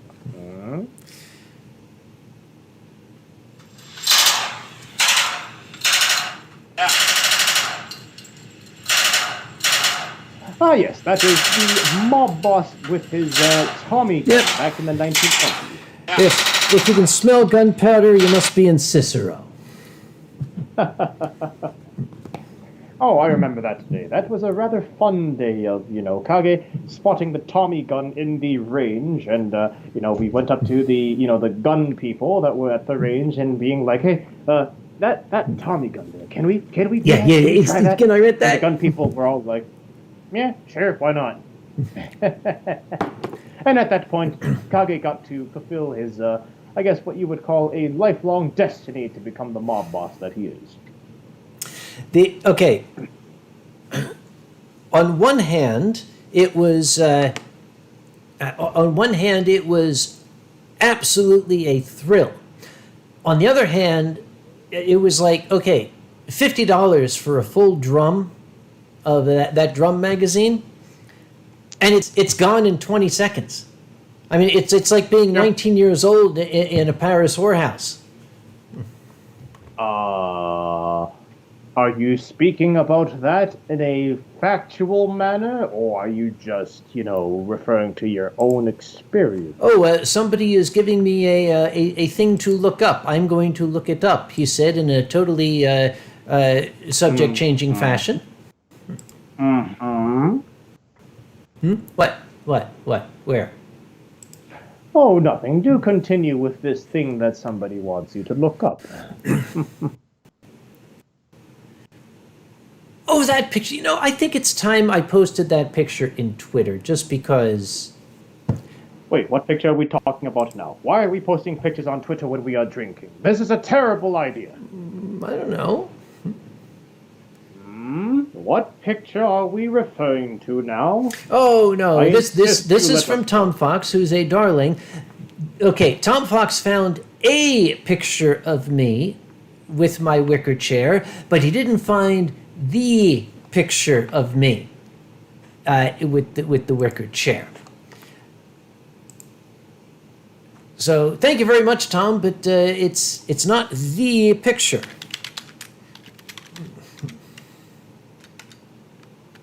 Let's see what we can find here.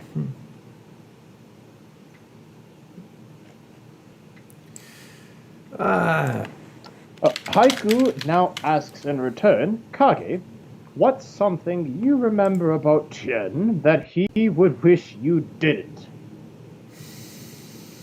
I'm pretty sure that I pretty much covered the first one, which is the Speedo one, but what would you call as your favorite memory that I wish never happened? Oh, I'm trying to think if this is going to be worth the pain.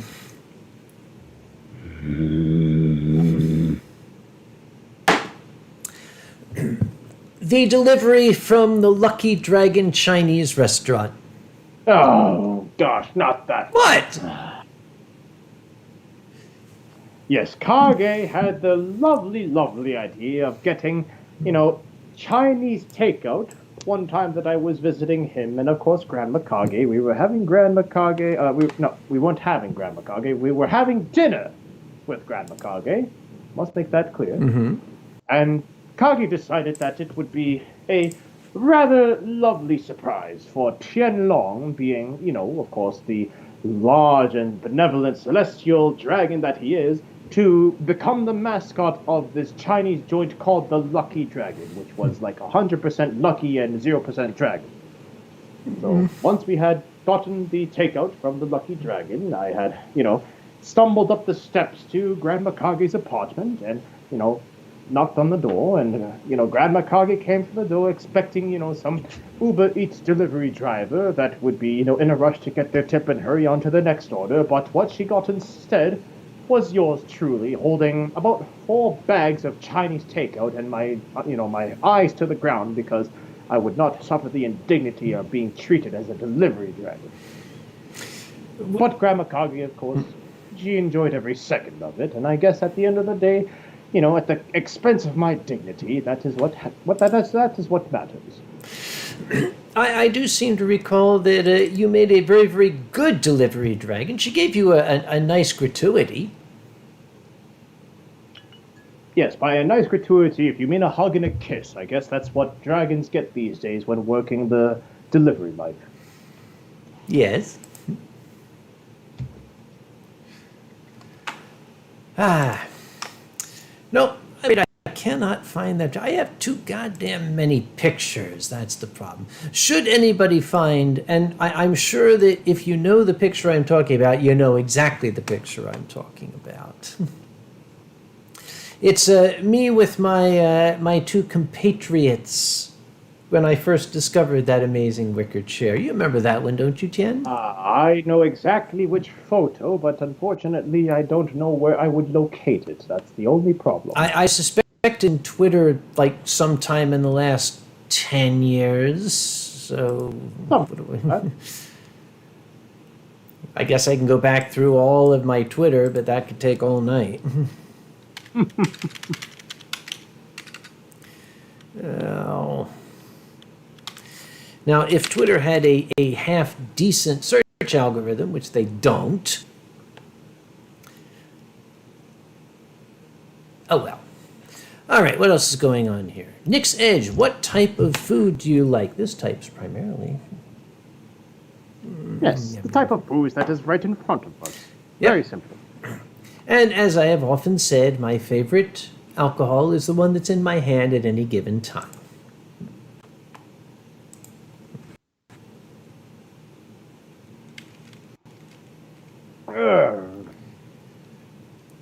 Oh, Carbide Wolf is asking me about mead. I get asked about mead a lot. Mead's certainly very, very tasty, but mead it's very, very sweet.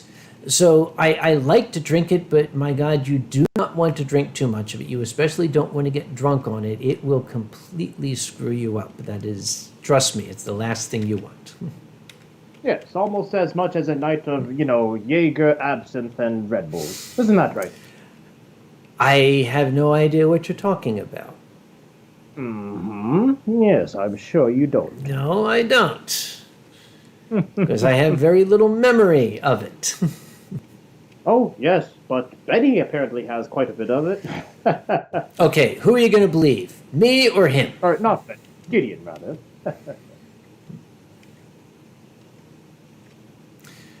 Oh, boy, am I actually going to be doing this, going back through all of my Twitter pictures? Kage like rice and grapes, and by rice and grapes I would assume that is referring to sake and wine, and the answer is yes, very much so. Kage's diet consists almost solely of rice and grapes. Yes, it does. That is how Kage has lost, what is it, something like to the effect of like 30 or 40 pounds so far? Oh, it depends. From the point of my maximum weight, I have lost about 50 pounds. Oh, well, thank you for continuing to remind me that I have yet to make that sort of progress, especially now being locked up in the den that I am in for the past year or so. Allow me to remind you, I lost fat. You've got all muscle. You really can't afford to lose it. Well, I guess not if I'm to continue to look somewhat decent in any sort of Speedo that people would put me in down the road. I still have that one that we could loan to you. What?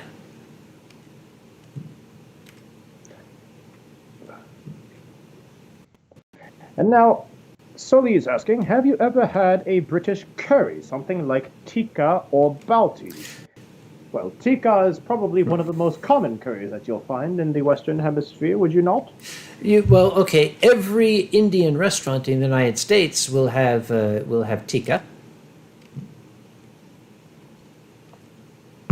Yes, and I do believe that in terms of balti, that is also something that not as common as tikka will, but it is something that you would find at the select, specialty Indian restaurants. I will say that I am a very big fan of vindaloo curry. If you are familiar with, the types of curries, I am a very big fan of the spicy vindaloo because I like it when it's hot and when I can't feel my tongue by the end of eating the curry, and that's how I know it is the real deal.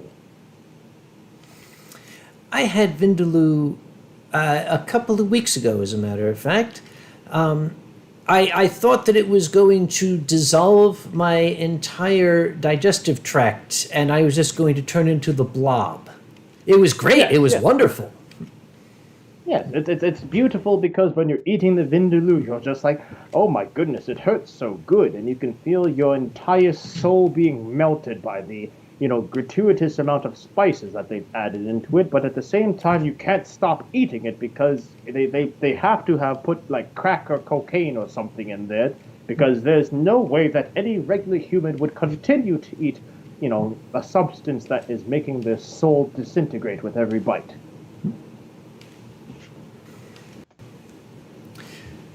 Okay, Kip the Soulless has just given me a concept here. On the topic of Tien in a Speedo, upgrade idea, Tien in a bikini. Okay, show of hands, who would like to see that? No, we are not raising our hands. Everybody put your hands down now. You shall keep your hands on your lap or by your sides where they should be. No one is raising their hands right now. We shall see. Yeah, I see a lot of hands going up. Stop it, stop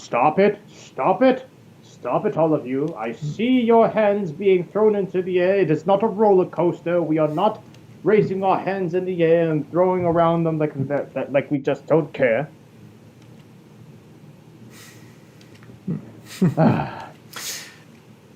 Okay, this is... Well, here's what I would then counter with, and I'm sure that there are plenty of those out there that would probably agree with me, but what if we were to have as the next charity event a milestone that not only Tien wears a bikini, but Kage wears a bikini?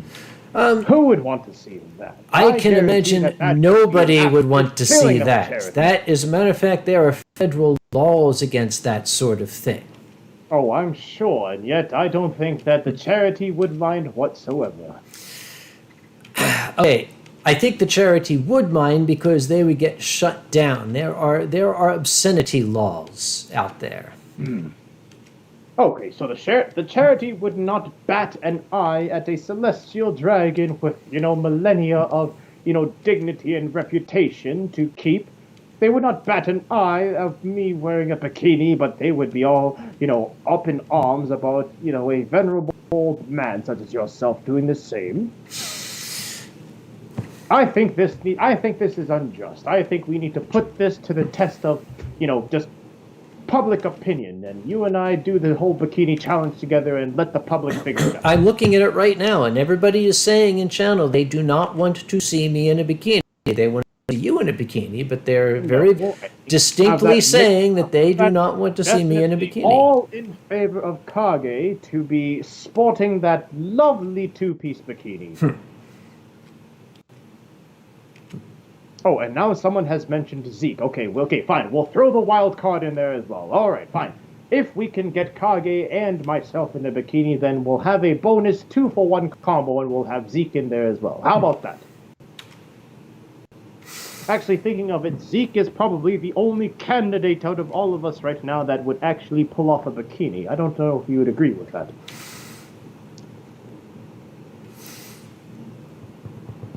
No, Zeke's not really the bikini. Now, Zeke is very much the stripper thong type. Wait, are you saying that... Actually, well, now that you've mentioned that... Okay, I'm pretty sure people just want Zeke without his clothes on, okay? Yes. That's probably why people are just throwing their hands in the air right now.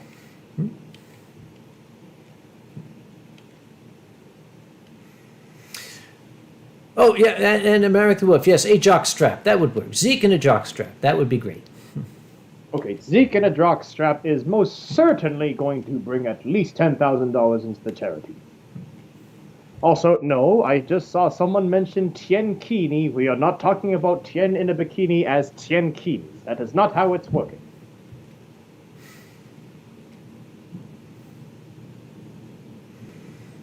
Layla Cookie is off to work. Good night, Layla. Thank you for joining us tonight. Good night, Layla.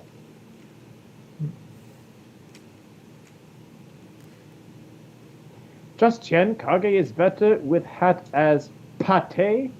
Okay, well, apparently you have to wear nothing but a hat, and I guess that would qualify Zeke to be in the bikini, and I can retain my dignity, whatever is left of it. So I shall agree with this approach. Leona Moon says, Tien Kitty Kini. That kind of works. We're not going to be, blurring the two things that are most certainly not appropriate for Tien, and that is Kitty and Kini. We are not creating this monstrosity of a name for myself, thank you very kindly.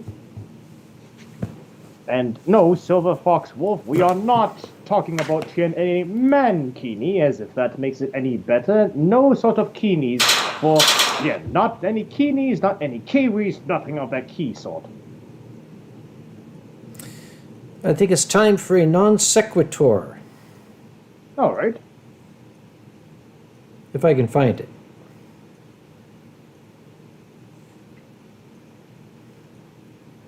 Ah, yes, there we are. There is a certain way to get Tien as both a dragon and a subject of the Dominion of Canada to basically cringe and start crying. What are you doing? What? Who, me? Yes, I see you're tippity-tappeting on your phone and whatnot, trying to bring something up. Wunderbar!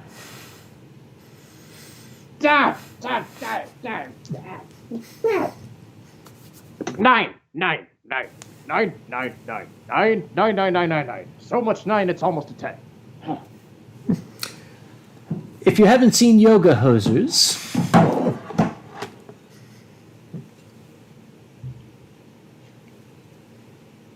no, let's see what is happening. What about a Noodle Kini? Undertaker, we are not having neither Noodle Kinis nor Tien Kini, so you can stop that idea right now.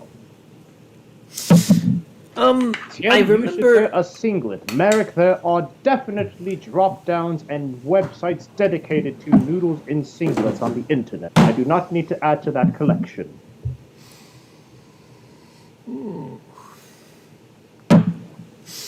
I remember a particular drink known as a sake be along those same lines. Well, what was this sake tini comprised of? Do tell. It was a martini which they had based on sake, which honestly I do believe that is an abomination before God and man. But yes, at the same time, I would suppose that a sake tini, if you omit the olives and you omit the, dry sec and whatnot, I'm sure a sake tini, if you remove all the ingredients and leave just the sake, that would be bearable. Okay, yes.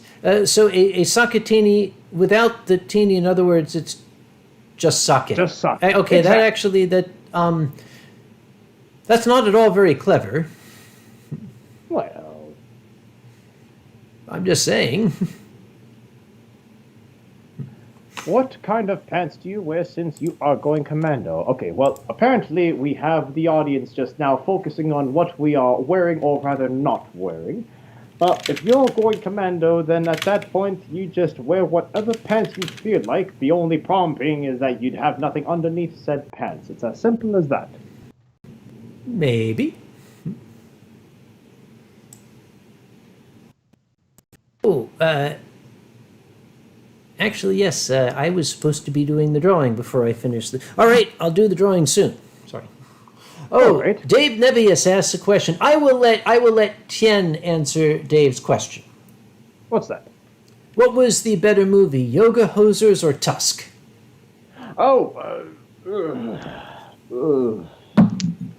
Must I answer that? Yes. I don't think that has an appropriate answer whatsoever. Yes, off you go. There you go. I cannot say that one is better than the other. I guess what I will say is the one we were able to get through together was Yoga Hoses. At least for Yoga Hoses, we were able to finish it in one sitting without needing to slam the pause button on the remote for the TV and quite literally run out of the room. Crying, don't forget, That crying. is exactly what happened. when Kage and I had the unfortunate mistake of watching Tusk for the very first time. when we had, I'll say, when we had that scene appear on the TV, we quite literally, slammed on the stop button on the player and we ran out of the room screaming our heads off, trying to collect ourselves in terms of what in the actual goodness was going on. And I don't know how we managed to compose ourselves. It took us at least a good 5-10 minutes to calm each other down and say, we must continue, we must press on, we cannot let this just stay as it is, because it's going to stay on the screen and we just have to. We don't want to, but we have to. And it became just an entire ordeal to get through the rest of Tusk. And I don't think that I have gotten over it, to be quite honest with you. That singular moment where that scene had appeared on the television, that was mentally scarring. I don't know if you feel the same way, Kage. What I remember most is standing there and there were tears rolling down my face. And the conclusion we came to was, if we stop the film, then we're never going to know. Mm-hmm. So we had to. It was, it was like being in one of those movies. What's it called? Final Destination, where you can't escape your fate. You're going to die, so you just have to go through it. And in terms of let me just put it this way. In terms of the experiences of watching horror films, this wasn't necessarily a horror film in the same way that Final Destination or Saw or any of those more popular mainstream films are. But in terms of just the sheer concept, the idea behind what was happening, that was the most gut-wrenching part. And when we had seen those ideas, those concepts, whatever the script writers and the directors were thinking, when we saw that played out onto the screen, that was what rocked both Kage and myself to the core. And I still don't know to this day how we managed to pull through and finish the rest of that. I know how.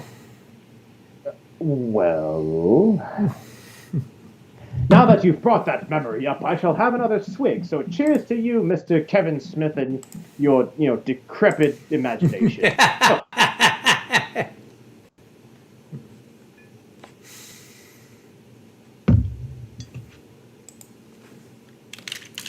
I am going to find this goddamn picture if it kills me. And Rubybus says, I haven't seen Tusk yet, but I have been watching horror since I was 3, and I have to watch it. No. I'll tell you that it is not, horror in the jump scare, like ghosts running around kind of sense of horror. This is the psychological horror. This is essentially the human psyche being broken down until you just don't know what to expect, and yet, whatever you do stumble across in this film just completely, breaks your entire human psyche. It is horror of the, psychological sense, not necessarily of the jump scare sense. It is also body horror to a degree I never thought anybody would ever, a line that should not be crossed. Yes. Let alone one that is put onto a professional film format. Yeah. This wasn't something that was done on the internet. This was like a professional film. This was done with like big actors and big people and all sorts of lights, camera, action sort of thing.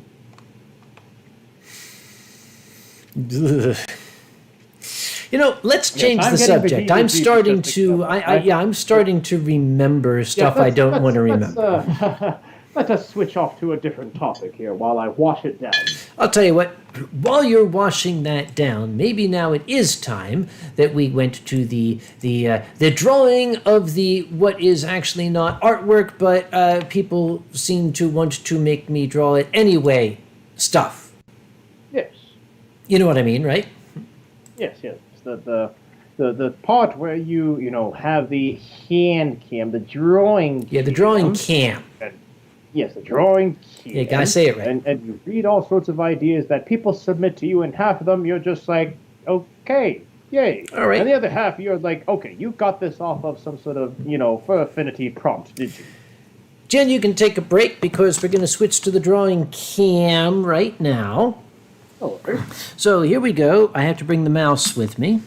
Oh boy, I hope I remembered to set this up right. So here we go. Switching to the drawing cam. There it is. Oh, and if you want to see what my coaster says. Yeah. Yes, great. Yeah, that. Okay, so here's how it works. There are some lovely, lovely people out there who are Patreon patrons, and they give me money, and in return, I inflict this nonsense on them. So, we're going to go here. Let's see. Furry Trainer is going to be our first, and she wants me to draw a motivational donut. A motivational donut. Okay, hang on. Let me get some drawing reference. Be right back. Need drawing reference. Gotta have drawing reference. Okay. So if we need a motivational donut, here. All right. Probably the most motivational donut-shaped object I have ever seen was created by Boozy Badger. So, okay, this is almost a donut, so let's see what we have here. Okay, so we have the kind of screaming maw, and we'll give it, teeth, growl, all my teeth, because they are full of teeth, yep.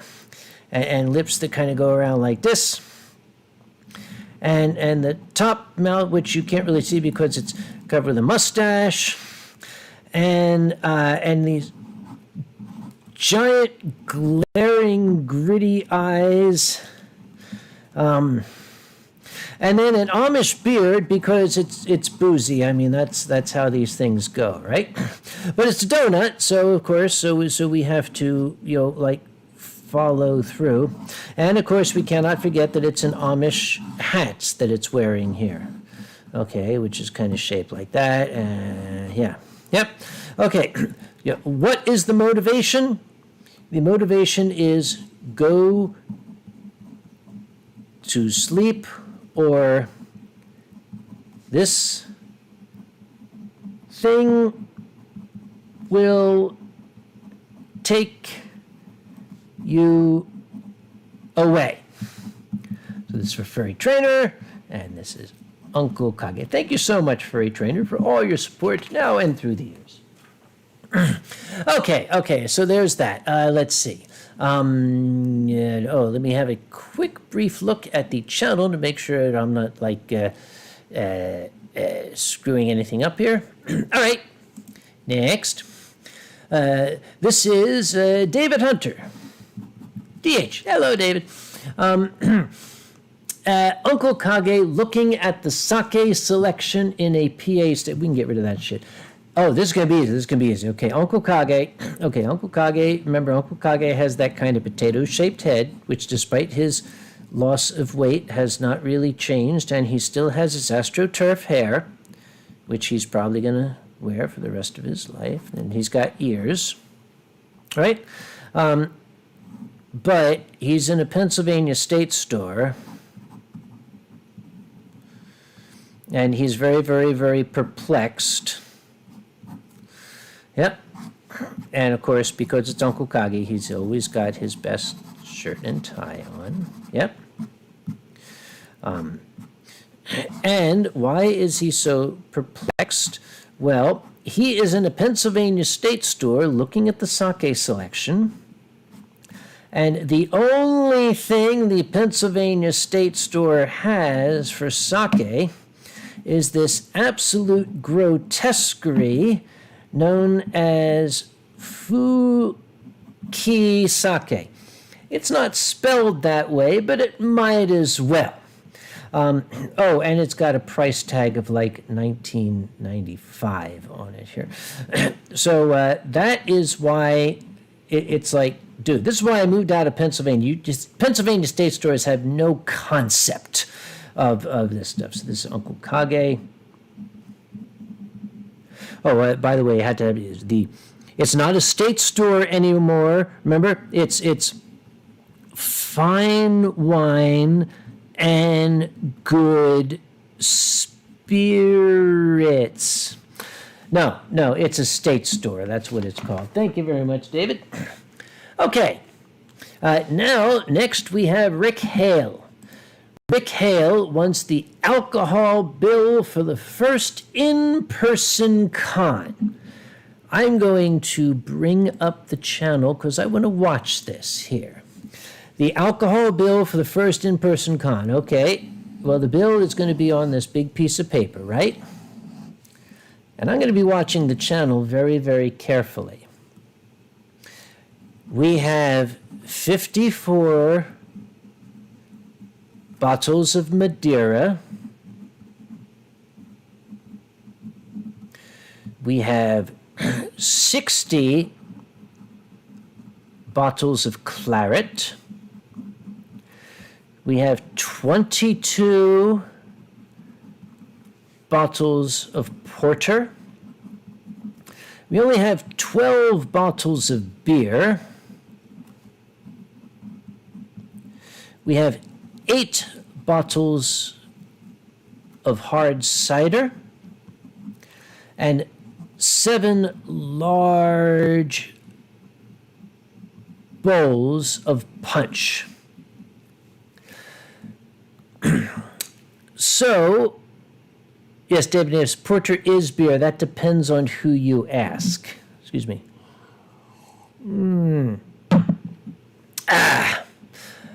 All right, and this is, boy, what's this entire thing going to cost?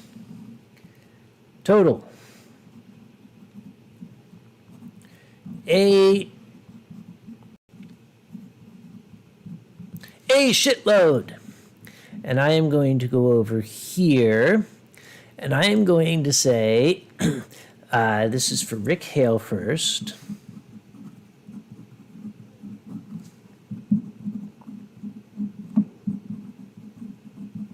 Now, I am going to throw a question out to the channel. Now, I'm sure that some asshole's just going to run to Google for this. Without running to Google, I'm just curious. I'm very curious. Is this familiar to anyone? Why did I choose this combination? I'm going to have a sip and let you guys ponder it while you run to Google and tell me.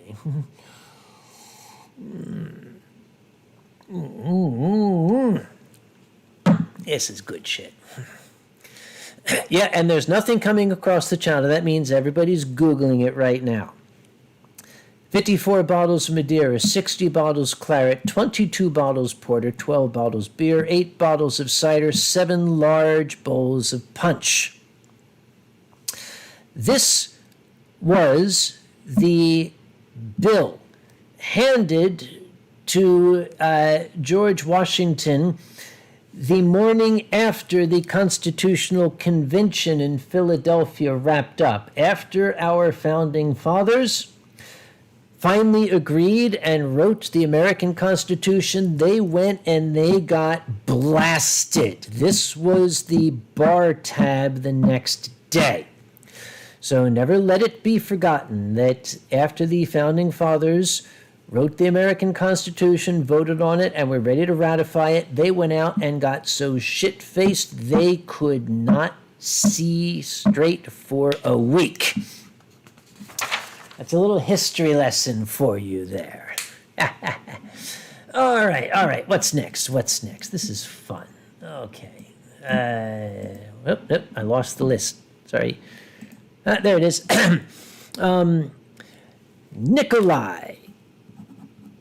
Nikolai says, audience choice, go. I am watching you. Yeah, let's see what happens here. Audience choice. Throw something out there.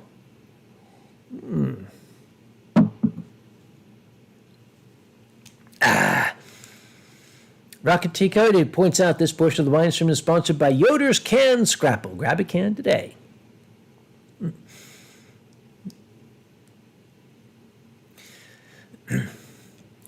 Haiku Art says pineapple glasses. That's what we're going with. We're doing pineapple glasses. Okay. So first we have pineapples. What the hell do pineapples look like? Pineapples kind of look like hand grenades. And then they have like this kind of shit coming off the top, right? And there's another pineapple here. And it's got that same kind of shit coming off the top there, yep. But these are pineapple glasses. Yep. Being worn by a wonderful Amish man. Actually, no, it's being worn by Frank Sinatra, because I said so. Okay, there it is. Pineapple glasses.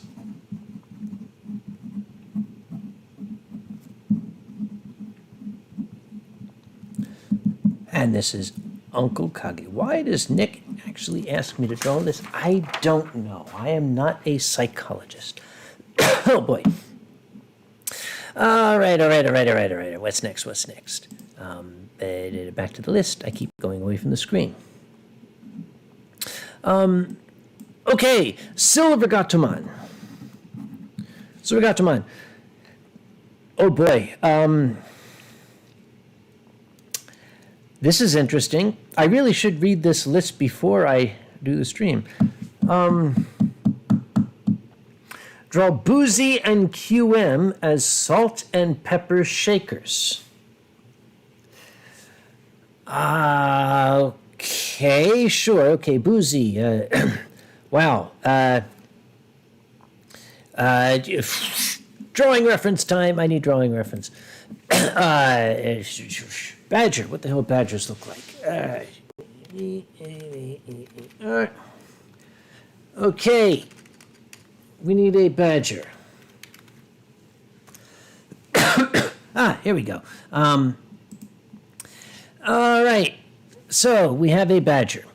The badger has a kind of a rounded head that kind of comes up like this, and then it comes down this way, and it has a hooked beak, which it keeps very, very close to its body in this kind of gray nair.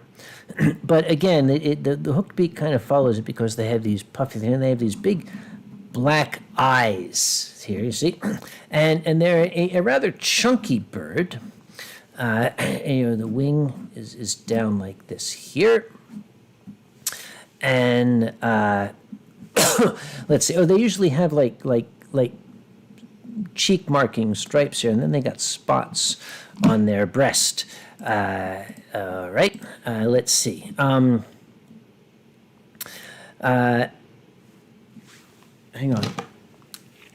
on. I'm getting. Okay. Apologies, ladies and gentlemen. I apparently mistyped it. This is apparently a budgie, not a badger. So we're just going to assume that this is that's Boozy, and he's salt, right? Okay, and otter. Otters. Okay, otters have kind of these broad muzzles like this, and they have these really, really wide heads. Yep. And then they have these like comical little ears here, but these giant black eyes like this, and they had, for some reason, they got these really big noses, and they're like chirp.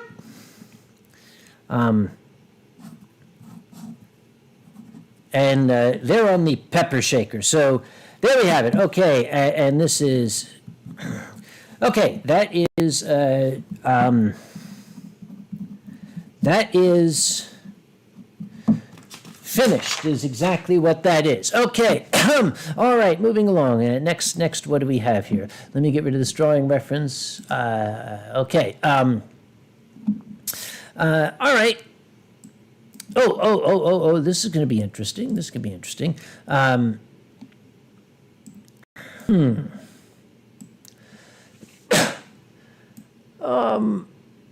Okay. This is from Onyx Flame. Okay, this is going to be, oh boy. Okay, Onyx Flame. Onyx Flame wants, okay, 3 things.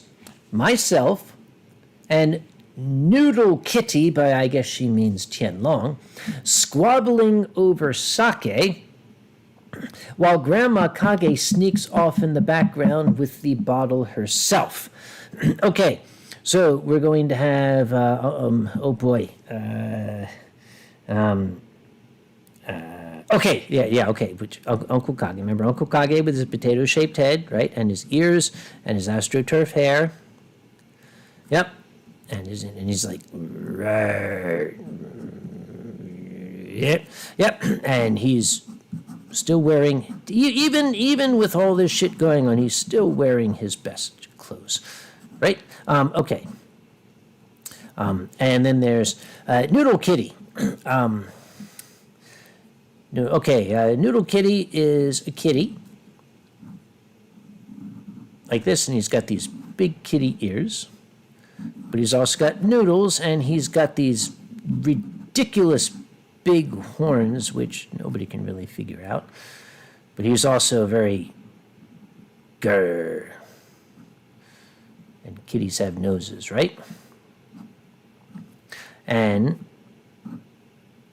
we are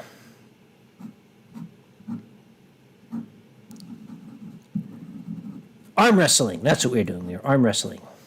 And he's got the kitty tail. And stripes, because I don't think I heard from Silent Dawn, so we're going to add stripes. Meanwhile, while these guys are busy, here's Grandma Kage. Grandma Kage, she's also kind of very, very pretty now. She's got her nice old lady hair here, and and she's very, very happy. And now Grandma Kage, I don't know if you noticed, she has lost a considerable amount of weight herself, so she's like rail thin, right? Yep, and she's got her nice little dress on here. Yep, and she's got not just 1, but 2 bottles of sake, and she is making for the exit. Okay, that's how that works. Okay, thank you very much, Onyx Flame. We love you to pieces. And last but absolutely not least is Wadius the Warrior. Wadius. The best bottle of wine Kage loves to drink. Okay? Once again, I'm getting so good at drawing myself. Okay, potato-shaped head, astroturf hair, with the typical Uncle Kage Saturday Night eyes. Dude. Always dressed in his best. Yeah.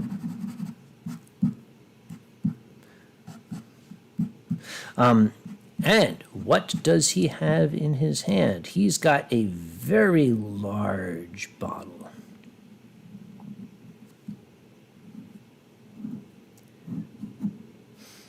And it's got a label. Now, this label is just a blank dotted line. Why is that?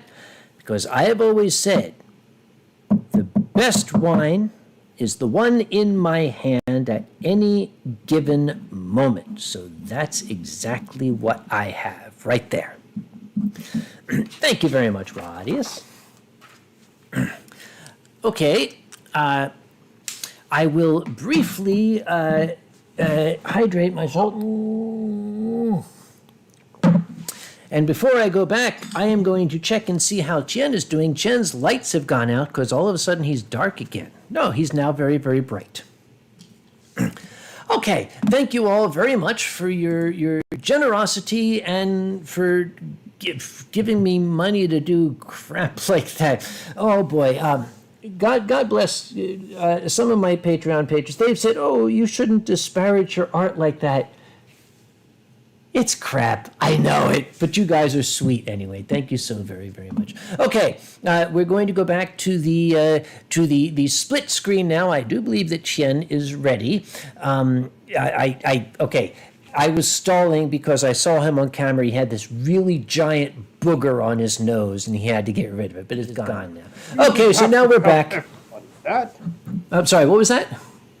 you didn't have to tell everybody what I was doing off camera. That is why I am doing it off camera. That sorry. sorry. Defeats the purpose of being off camera. I might as well just have, stuck my claw in my nose on camera, and then it would be rather arousing for some folk in the channel, but we are not going to point out who that might be. Yeah, no, we're not. Let's see.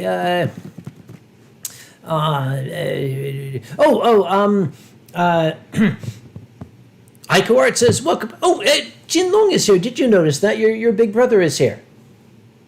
Oh, yes, my big brother is here. Hello, Yes. big brother. Glad to see that you have awoken on your side of the planet and are hopefully getting all of the noodles for breakfast.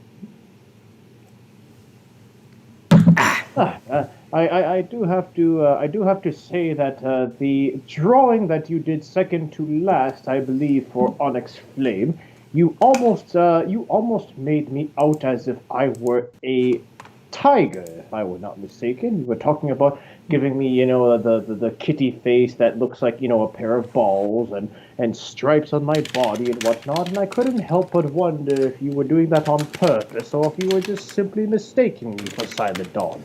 Oh, well, since Silent Dawn hasn't shown up, I thought that maybe I should throw a tie in there just so he didn't feel left out. Oh, so essentially what you're saying is that I'm the substitute Silent Dawn because I happen to also be, according to these fine folk, a kitty of sorts, and Yes. that I have stripes adorning my body. Is that You what do. you're saying? Yes.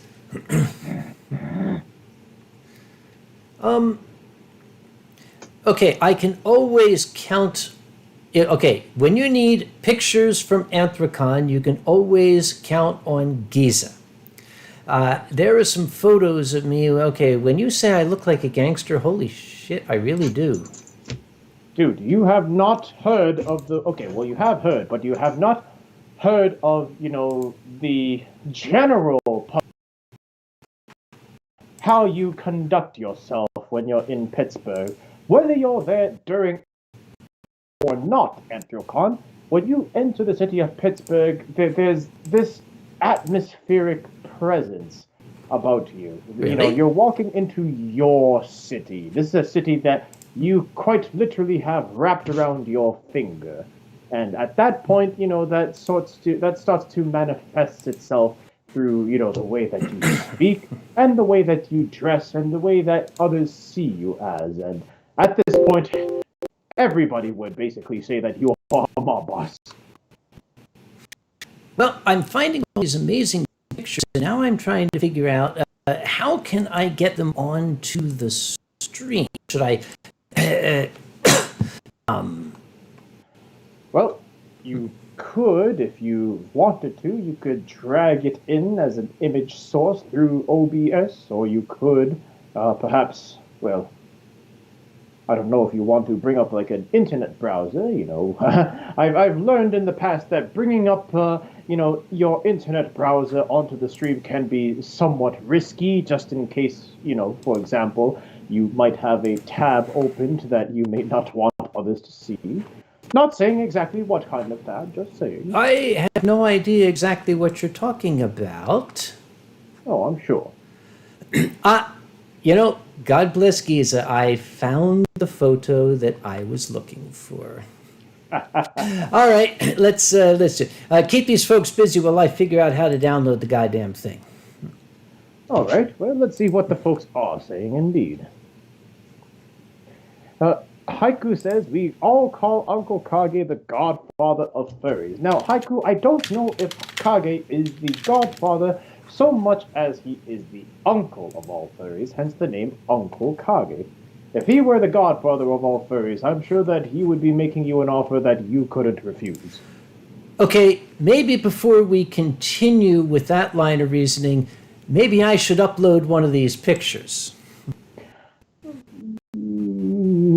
I'll leave that to you. And Sully says if there's one thing I can say in Tien's favor, he doesn't top as hard as other kitties do. He doesn't what? He doesn't top as hard as certain kitties do. Did you say Now, top? Sully, are you saying that from experience? I wonder how you know such a fact. Yes.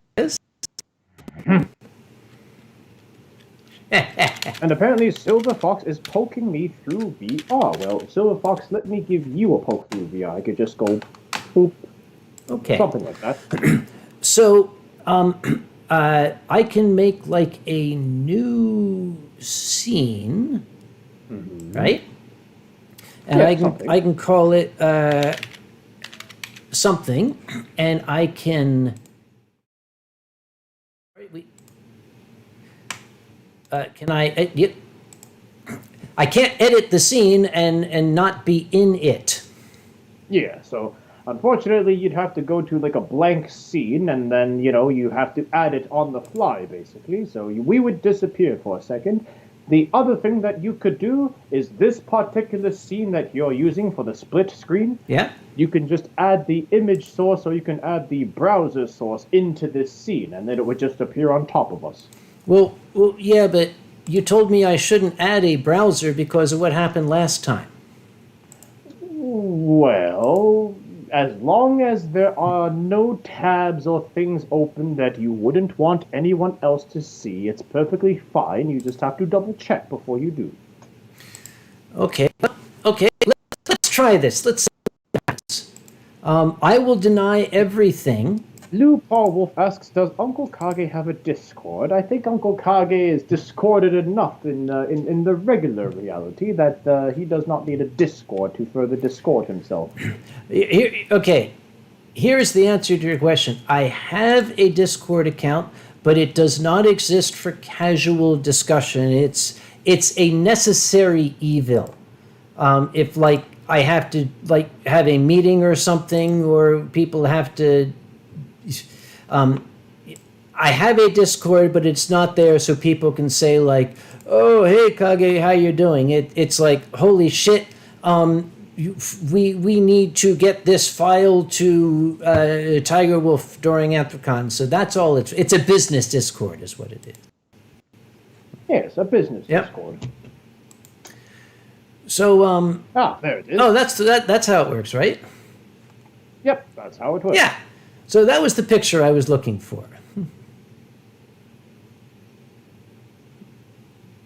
And that one, you have the best tie on, you've got the overcoat on, you've got the sunglasses. You've got, of course, your two venerable bodyguards there with you. Venerable? Yeah, I guess that's venerable. Okay, well, okay. If not venerable, then let's say,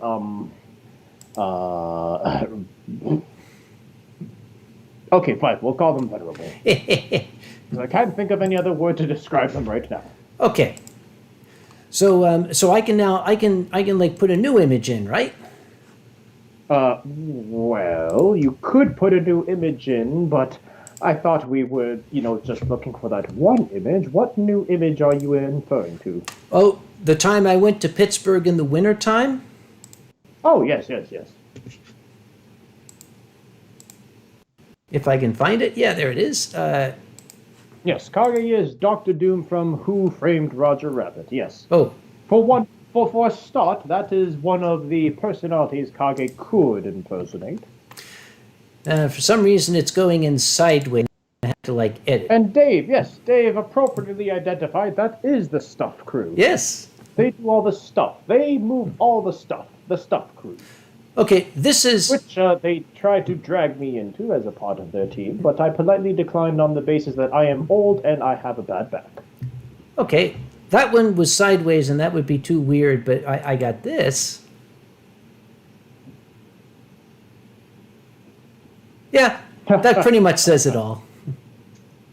Yes, this is certainly the, I am definitely not a, satanic bastard that would, burn people alive, but if they did double-cross me and told me that the hotel was not available... Would I do that?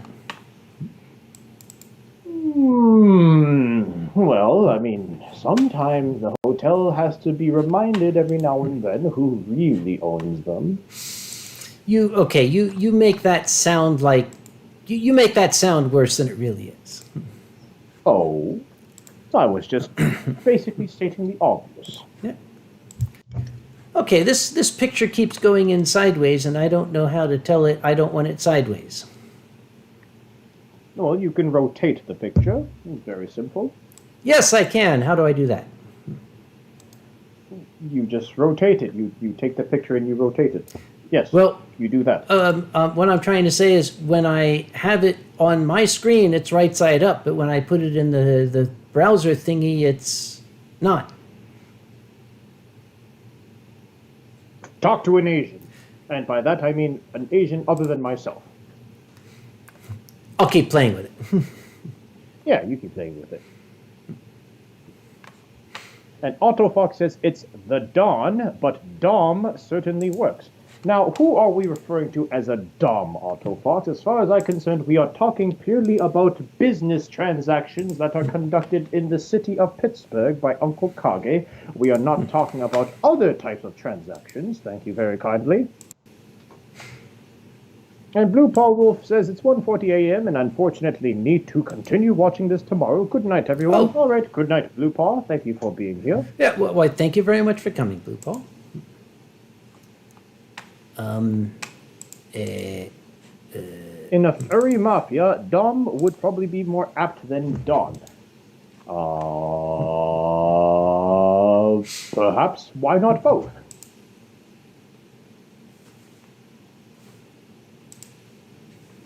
And Big Brother says, just rotate it incorrectly on your screen so it appears correctly in the stream. Big Brother, you're supposed to be all, technologically savvy and... Wait, hold on. Big Brother's here. Big Brother, you help Kage. You be Kage tech support right now. Okay, well, here's what I'm trying to tell him, is that I keep doing it, and I say rotate, but when I rotate it, it doesn't rotate. And I'm not doing it. And you are using what to rotate now? Are you using OBS to rotate? Yes. But when I okay. The picture itself looks like this. And when I look at it on my screen, it looks like this. But when OBS takes it, it looks like this. And if I change it on my screen to it looks like this, it still looks like this. OBS insists on making it sideways. Okay, it sounds like OBS was having a temper tantrum, and from the description that I just saw on the screen, it's probably not going to work anytime you try to fix it now without the help of a certified Asian. So until you have a certified Asian, I would say let's move on from that for now. Can. But it's a nice picture. How to get staff members at cons. Find a Norwegian and put them to work. Actually, Wadius, you don't need to be of a specific nationality or ethnicity to be voluntold to work. Take it from me when I was essentially just minding my own business at Anthrocon, and all of a sudden I see this white blur in a lab coat walk by and say, "You, come with me." And at that point... No, that is not what I said. That is not what I said. I said, you look competent. Come with me. Okay, well, I missed the competent part, particularly because of the fact that I think you were too much in a rush to actually use those words. You just said, "You come with me." Something like that, yeah. Yeah. Let's see. Oh, Sasha apparently has their 70th birthday in November. Oh my goodness, Sasha. Yes, omedeto. Congratulations. Yes, very, very nice. Even though November is some time away, Sasha, that is a very wonderful thing to hear. And of course, you are not 70 years old, you are 70 years wise at that point. Thank you. Very, very well done.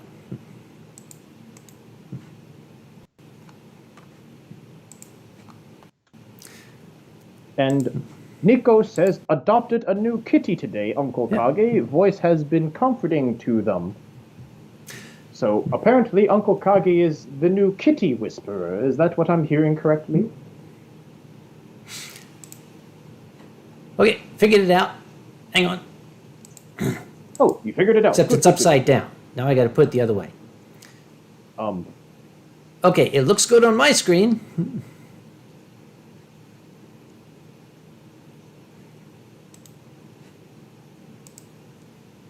Okay, yeah, that's funky. When I pull it up, when it's not showing, it's right side up, but then it's upside down the other way. I blame OBS.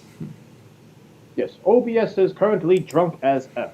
So we will leave OBS to be drunk while we continue to work on that, joining OBS in that.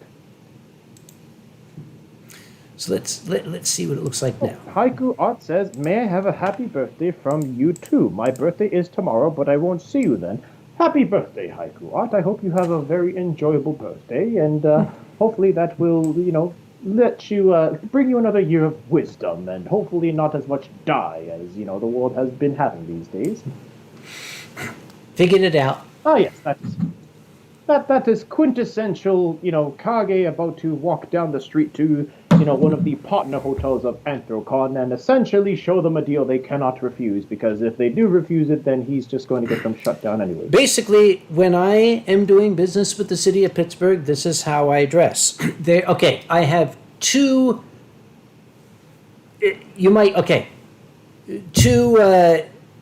personalities in dealing with Pittsburgh. There's this one, and then there's the friendlier, happier one where it's, oh, I'd like to do all these wonderful things.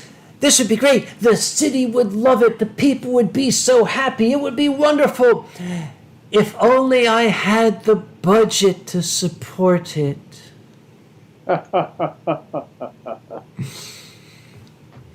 This is how to run a convention. That's what I meant. Yes. Con and convention, two very different things. Boy, I had forgotten that Giza had this collection of material. Well, I don't know if it's blackmail material so much as it is just, what your Wikipedia page will be filled with once your entire legacy has been put up there. Also, Big Brother says, there's a Chicago typewriter in one of those bags, isn't it? Yes. Oh, he missed the video. You're not supposed to say. You can neither confirm nor deny without the presence of your legal counsel. And here is a sad picture. Here's a picture of me with Zoop. Not going to show that. That'll make me cry. Yeah, that is best left for those moments where you do need to have that catharsis. All right, okay, enough screwing around with these weirdo pictures and here. Dave Nevius says the chickens are done. They are quite well smoked. What? What the hell are you talking? Oh, that's right. He was smoking chickens. Okay, dude. Wait. You need help. You need an intervention. Seriously. Yes, I was wondering, were you smoking chickens, as in you were, having a smoke with them and passing, the joint back and forth, or were you? Yeah, we need some clarification here, because I'm a little unclear as to what Dave's activities are. I think there it is. I had lost the chat for a moment. Now it's back, and I come back to Matthew Waters saying, is Kage a bottom? Ask Ken.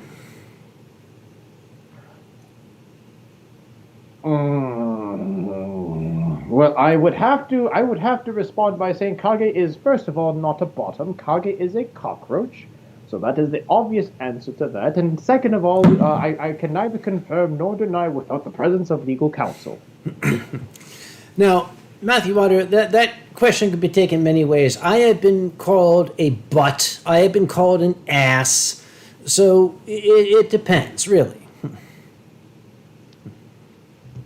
Onyx Flame is asking a dental question. I'll tell you what, Onyx, you need to ask my mom. If Grandma Kage is still in the channel, she worked for many years for a very famous orthodontist back in the village of King of Prussia, Pennsylvania. She could answer your dental question much better than I could. And Otto Fox asks, how do you even roll a chicken? Otto Fox, I shall be right back. I shall demonstrate with one of my very, very helpful volunteers on just how you would accomplish such a thing. Should I be worried? Okay, he left before I had a chance to ask him what he's going to do. So here's the disclaimer. This is not part of the script, ladies and gentlemen. We have no idea what's going on.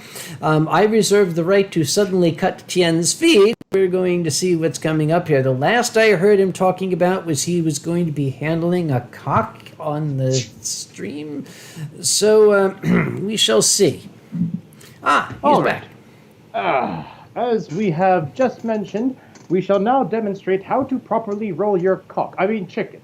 So, as many of you know, it is sometimes a rather difficult task because the cocks can be rather large and rather sizable, and sometimes you can't even get your hands around them, which is why, first off, you must make sure that it is of an appropriate size in order to roll. So here I have my very lovely volunteer, who is about the same size as your average cock. Xiaolong Bao, as you can tell. Most of you have seen Xiaolong Bao before, and he's still here.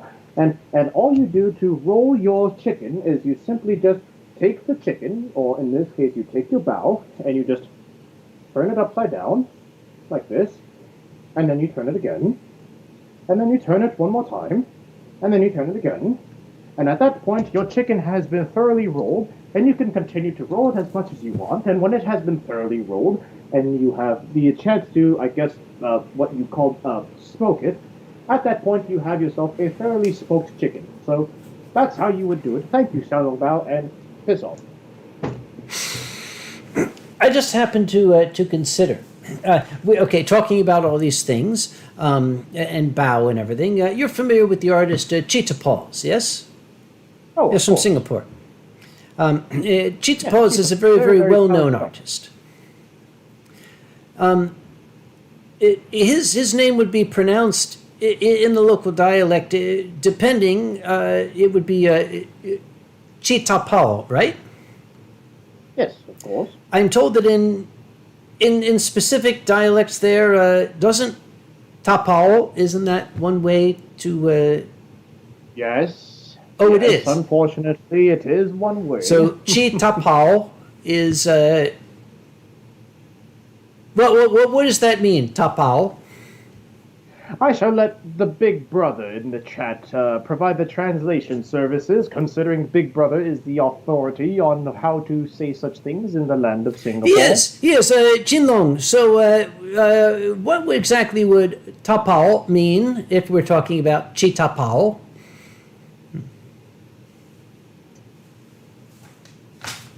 We have to wait the 5-second delay for Big Brother to respond, because of course it takes time for all the North American internets to be translated to the Singaporean internet so that they can understand. He's lying. He's lying through his teeth. He's lying because currently he is just putting his hands in his face just like this, and he's saying, "Oh no, this damn Checo." Onyx Flame saying, is that a Grim in front of Cerberus, the blue one over my other shoulder? This one? Oh. This was a present from... I'm old. I'm going to remember in like 6 hours. I apologize. This was a present given to me by the artist. It'll come to me, I'm sorry. However... Since we have Jinlong here, and since it's been quite some time since we have celebrated the amazing Republic of Singapore, would you please rise and sing along if you know the words? Mari kita rakyat Singapura sama-sama menuju bahagia. Cita-cita kita yang mulia berjaya Singapura. Hang on. Everyone now. Marilah kita bersatu dengan semangat yang baru. Semua kita berseru. Majulah Singapura, majulah Singapura. Play ball! Always a lovely, lovely rendition by yourself. I'm sure Big Brother and all of the fellow Singaporeans, they stand to attention with, a single tear trickling down their face whenever they hear it. And Bjorth Wolf, okay, that's copyright. The late departed first president of Singapore, Lee Kum Kee, is going to rise from the grave, and he is going to slap me with a copyright strike. And you know what Big Brother has to say about that anthem? What? Big Brother says, "Wah, Walyale. wah, Who's in front of Cerberus next to Squishlong? I'm sorry. I forgot. Oh, dear me. No. Please meet Dr. Corvid. This was another little gift that I received for my birthday. I have my own little plague doctor, and I've named him Dr. Corvid. Aw. He's all like, "Oh, let me come and cure you from this pestilence that you are under." Yeah. As he secretly drains the substance from your soul. What a cute little bringer of death. Oh, aren't you? Who's a cute little bringer of death? Brian Skywalker says, opening a bottle of Gekikan sake right now. What say you? I say better you than me. Brian, I wish you the best of luck. Hang on. Jinlong says there was a copyright dispute out of the National Day songs. Oh, for God's sake. That's, Okay, well, I would love to see exactly who claimed the copyright strike, and I would not be even remotely surprised if it was like, some, American that said, "You can't have a national anthem. That's America's thing. America has national anthems. Singapore just has anthems." Okay, maybe I need to write my own version of the Singaporean national anthem. You might just have to at this point. Except I know that you would be filling that version with like cheetah, cheetah, and just more cheetah. Cheetah, cheetah, cheetah, cheetah, paw. Cheetah Pao. Yes, exactly. Put in a few bows in there as well. Okay. Just put some bows, put some longs, and then, of course, you have to end it off on a wah. Okay, we can do it. Yeah. Mari kita rakyat Singapura sama-sama menuju bahagia. Cibai kita ya. What? What? We never said anything about adding chibai. Cibai ang mo walyale. Walyale Singapura. And ENK Gaming says, "What the F is chibai?" Ask Jinlong. Jinlong will tell you it is a traditional Hokkien phrase which he can explain a lot better than I can. Waiting, Jinlong, the floor is yours. Qinglong just says he's too drunk. No, Big Brother, that's our job. It is Kage's job to pretend that he is drunk so that he can say these things, but we know better and we would just smack him upside the head. Oh, Lucky Lefosky is here. Lucky from VR Chat. I have been hanging out on VR Chat of late, and I have met some of the most incredible folk there, Lucky being one of them. Very, very good to see you, my dear fellow. Hello. When I get on VR chat, it is so amazing because people see me and my little cockroach avatar, and the first thing they say is, "Are you the real Uncle Kage?"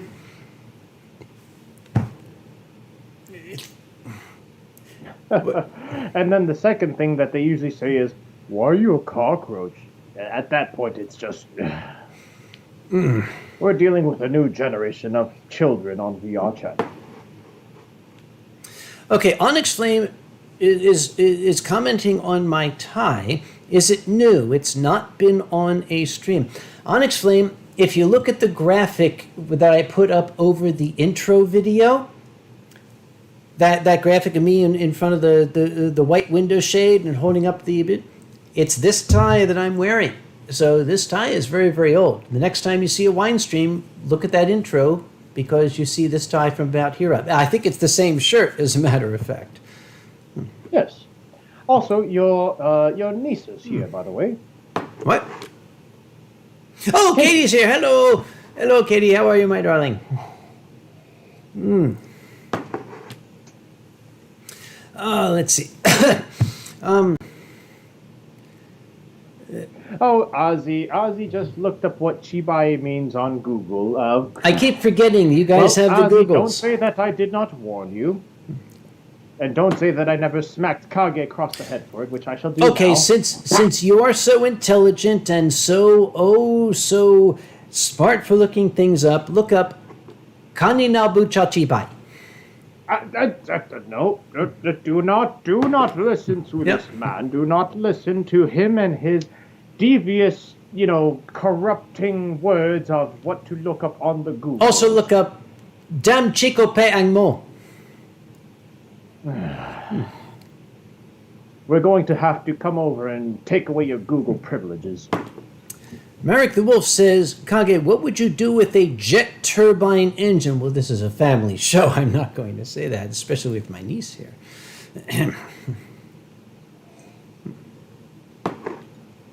Oh. And Lucky the Forsky says the fighting game Uncle Kage versus Tianlong, it's a tie.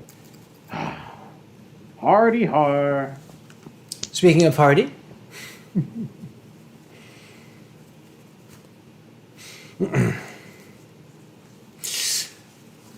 And yes, Big Brother has just effectively put his hand through his face from just how horrible that, the result of searching up, KNNCBC is on Google.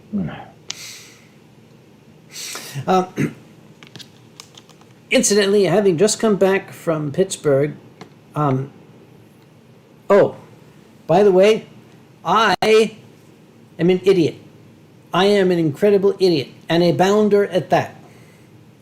Because I went to Pittsburgh this past weekend, I forgot to tell our darling Jen at the convention center that I was coming to town.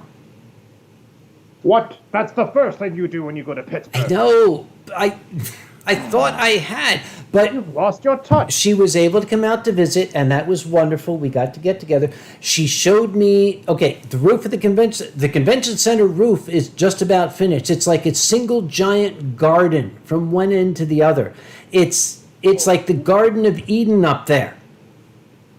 It's incredible. So what you're saying is that now the fursuiters can go up onto the roof of the DLCC and bake in the sun, but at least they'll be able to smell the pretty flowers before they melt into a puddle of They fur. will not bake in the sun because it is all green and plants. The sunlight's being absorbed. It's not reflecting with that glaring white mirror effect anymore.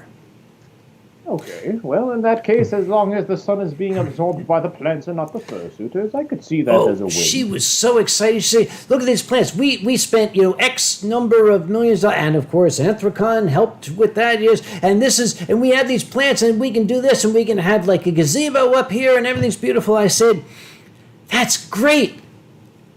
Have you finished the escalators going up to the top? And she said, look at the begonias. Yes, unfortunately, those escalators that, would have actually helped Anthrocon. They are still planned. They just haven't gotten to them yet. And speaking of escalators, remember the two mystery escalators that ran from the top floor to the front of the building and stopped? Oh yeah, yes. They've taken them out. Because those escalators were put in 2002 with the expectation they were going to build a hotel tower there. Well, they've finally taken the escalators out, which tells me they've given up on building the hotel tower. Gee, I wonder what made them change their mind, 18 years later. I guess maybe I should probably stop ribbing them. Yeah, I guess the joke's gotten old. I don't want to hurt their feelings. Well, not only them, but, essentially if we look at Anthrocon and how we have been able to thrive despite the, lack of the extra hotel tower and the escalators and whatnot, I do think that Anthrocon does continue to remain the prime example of a furry convention that has integrated with the city. Not just, we arrive in the hotel for a weekend and we stay in the hotel and then we leave, This is something that has become a citywide institution. Yep. And there are not many conventions, if any other conventions, that can say that same thing and really have the support of the city behind it. So, at this point, I'm pretty sure that we could make do without another hotel tower. I mean, it would be nice, but at the same time, that's not going to take away from what Anthrocon has already done for the city. Oh, by the way, good night, Lucky. And I see McLabin is here. Hello, Mac. Very, very good to see you. Hello, McLabin. That was another point of pain this past weekend. I mentioned that we were there performing, doing programming and stuff to broadcast over the July 4th weekend. And it was depressing doing it, but without having our friends there. What made it worse was the darling people of Pittsburgh, when they saw us, ran up excitedly saying, "Are you guys back?" And we had to say, "No, not exactly." And the disappointment, they'd say, "Oh," it's like. Yes, and you would definitely have the one parent that runs up to you and says something like, "Oh, my kids are so looking forward to the parade this year. They can't wait to see all of their stuffed animals come to life again." And at that point, you would just have that crestfallen look on your face, and Uncle Kage just, excusing himself and running off into a corner to cry like a little baby that he is. Well, I will say this. I am not going to give details because I don't like to give details for things that are still in the discussion phase because that starts rumors. But what I'm working with in the city of Pittsburgh for 2022, how we try to kind of incorporate the city of Pittsburgh into the parade, I want to take that to the next level in 2022. Let's see if I can do it. It sounds like 2022 is going to be a very triumphant return. That's about as much as I can infer based on that statement. Actually, a question for you guys are like my target audience. We are going to be doing a live charity auction on the 4th of July during the virtual Anthrocon to benefit Wildlife Works, our charity. The auction that we did for ALS Association back in April, that was sort of a dry run, to a test of concept. We are looking for items, big ticket items, if we can get them, for that auction. If you have anything you'd like to donate, please look at Anthrocon's Twitter. There is a link to a page you can go to tell us what you would like. Now, here is a question for my amazing target audience. All right, my tumor cat's back here. you guys have been looking at the tumor cats. You can't see them because they're a little bit off camera right now. I've been thinking of offering my tumor cats at auction, but the question is, I have 16 of them. Should I offer the entire set? Or should I offer like your choice of one? Or maybe your choice of 3? I don't really know what to do. So I am entertaining suggestions for that. Well, my personal input for that would be that if I'm thinking about collector's items, things that you would collect all together and build a set out of, or, try and at least get some sort of combined value, especially again thinking about a set, I would imagine that selling all of them would be far easier logistically as well as from a, price standpoint than selling them individually. And I noticed the guy in Germany says entire said, it would cost me $80 to send them over there. Yes, that too. Matthew Otter says, I want Kage. Matthew, it's been 33 years since I've heard that. You're so sweet. Thank you very much.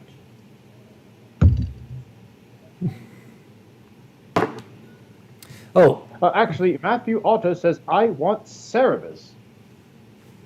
What? Yeah, it says right there, I want Cerberus. Or Cerberus. I don't think it's Cerebus, it's Cerberus. Well, I can't blame Matthew. I mean, if you look at Cerberus back there, I mean, just look at Cerberus. But he's mine. I'm sorry, they're mine. Those things are. But then again... Just look at that. Who's a good hellhound? Who's a good protector of the gates of hell? Okay, here's the thing. The answer is, they're not for sale. Unless the bid is sufficiently high. But if you don't have Cerberus with you, who is going to protect, your not gates of hell, but gates to the dominion of Uncle Kage's wine rack? Oh, Ronnie. Well, I mean, Ronnie is currently only established with, or not established, but tasked with, protecting the couch, so I think you'll have to stretch him out a little further if you want him to protect more than that.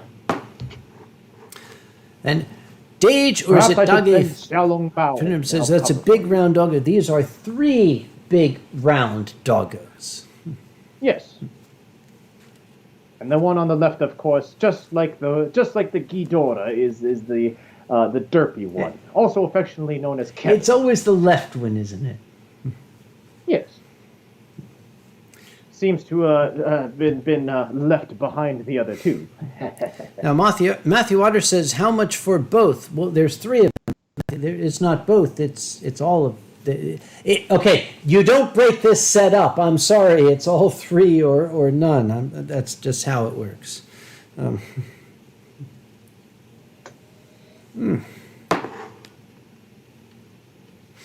Hang on.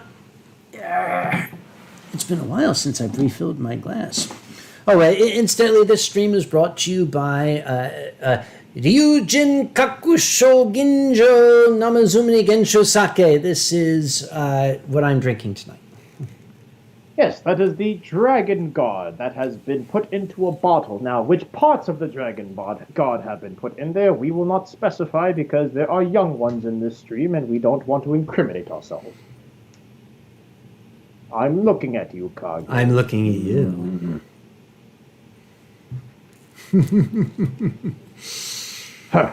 Oh, what is Tien offering for the charity?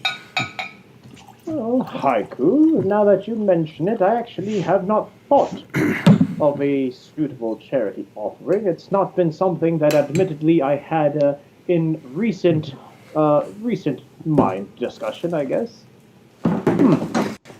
I guess it would be a little bit difficult to appreciate, although not entirely impossible to appreciate if, Tien were to offer some sort of, I don't know, maybe a meet and greet or offer some sort of, commission of some sort. Perhaps if the auction winner were to want to request Tien to do a video of some sort, of course being, not a inappropriate video, but, something like a stylized message that Tien could give to them.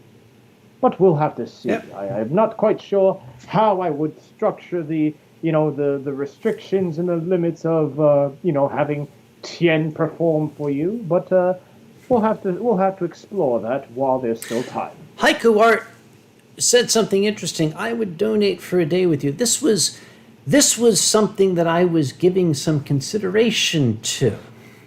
This would be a big ticket item. Now, this is not going to sell for $25, but what would it be worth to folk? And I apologize if this comes across as conceited. I hope it does not. What would it be a worthwhile item if I were to say, all right, I'll hop on a plane and fly out to your hometown and grab a hotel lobby and give you an evening of private story hours and booze.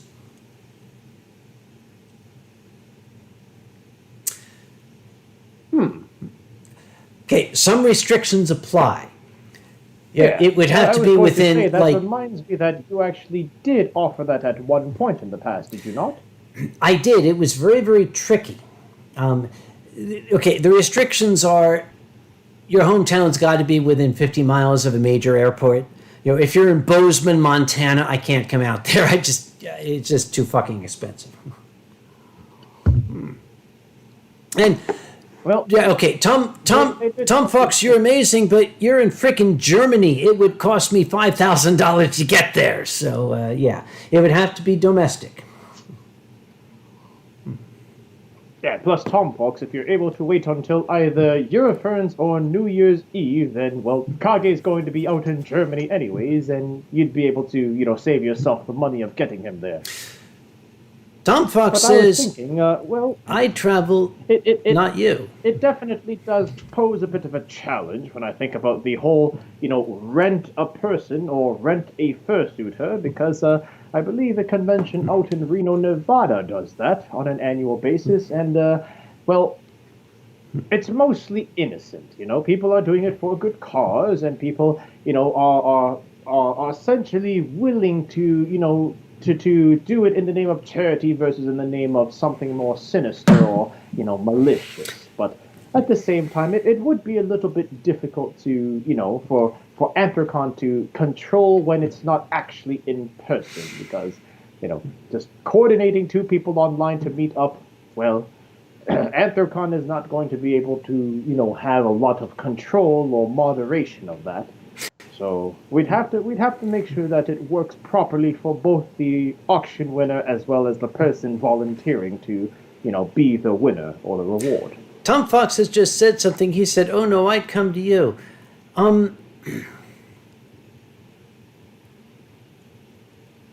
That's okay. Can you see the wheels turning?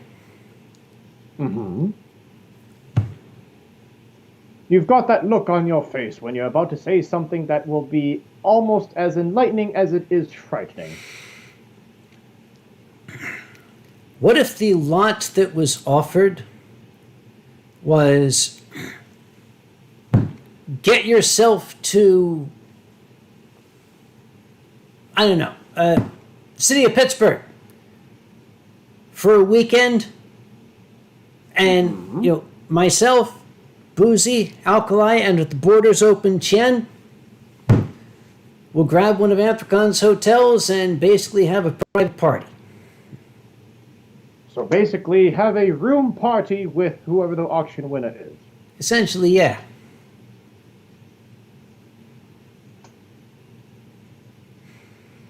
Could we make that work? I mean, I would say that would start at a minimum, an absolute minimum of $1,000. It would. That would be the biggest of the biggest big ticket items, because not only are you trying to, get, I would say this with, the utmost humility, but 4 big personalities together from all over the, continental, North America, all together in one place, given our schedules and whatnot, but also the chance to, essentially just go all out with them. You know, it's not a formal, steak dinner and, very polite, pish-posh sort of conversation. This is essentially your room party with a bunch of hooligans. With very, very carefully defined restrictions. Yes. Now, would this... I could see that working. I just... Would this be a bigger ticket whether or item? not that might spiral into an actual room party. Even bigger than the chairman button? I could offer... That one we'll have to talk about. I could offer the chairman button. You can be a convention chairman with this button. It's all you need. For the last time, no. No. No! Yes, that one you can definitely mark it as a chairman button. You just need to make sure it's got like the blood and tears of chairman actually on it, so it makes it an official chairman's button. And Sully has ratted me out. Yeah, you can fly to Germany for under 1,500. I don't fly coach. Okay, I don't fly coach. It's not because, I'm all hoity-toity and everything. My back cannot spend 9 hours in a coach class seat. I would die. I'm sorry. That's why I have to get the upgrades, because I would be crippled when I arrive. Why, you are the SMD member, are you not? Yes. Ozzy-chan says, I need that button. Matthew Otter says, can I be under your chair? Matthew, it's not that kind of auction. And Thomas Fuchsbau says, I like how the light reflections look the eyes. My eyes? I'm not quite sure if they're talking about your eyes. I mean, you do have rather stunning eyes, Kage. Mine? Oh, okay. I was going to try this experiment. There's a reason I have this green cloth here. I want to try something. Yeah, I'm not being an irritant. Okay, let me get closer to the camera. This is an interesting thing. My whole family has this here. What color are my eyes?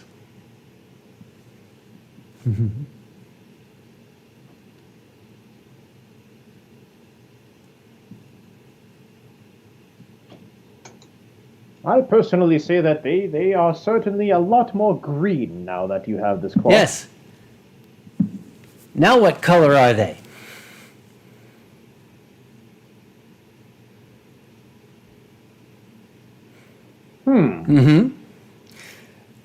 Yep, now it becomes a little more muddled. That is certainly a bit of a paradox. How about now?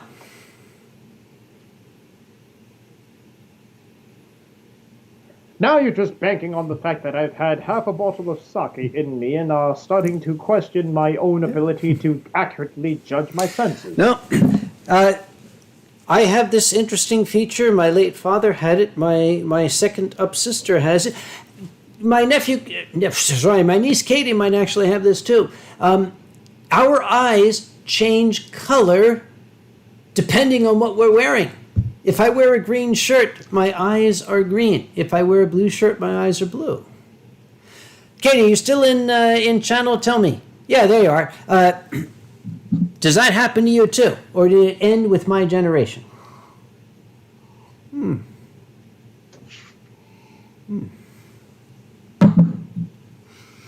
Haiku Art says, I have heterochromia. It's okay, Haiku. This is the 21st century. We're very, very, very understanding and open about such things. You don't have to hide. Yeah. Big Brother says you have iridescent eyes. Big Brother, if Kage had iridescent eyes, I would recommend that Kage either take those cosplay contacts off or go and see an eye doctor about. Now, Katie, this is something that I wish I'd spoken to you. Katie says, mine do, except for the brown spot in my right eye. I cannot get close enough to the camera, but I have a very, very small brown spot in my right eye. I didn't realize it was hereditary.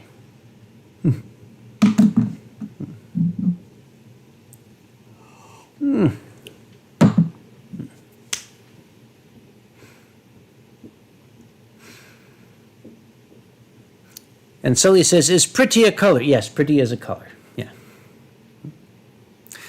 Okay, hang on. Matthew Otter, I wonder if Kage is a Gemini. Matthew, I'm very, very curious as to why you ask that question.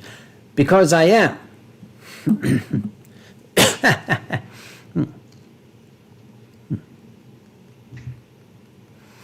Hi, Art, by the way, you have the wrong date. It is not the 8th of June.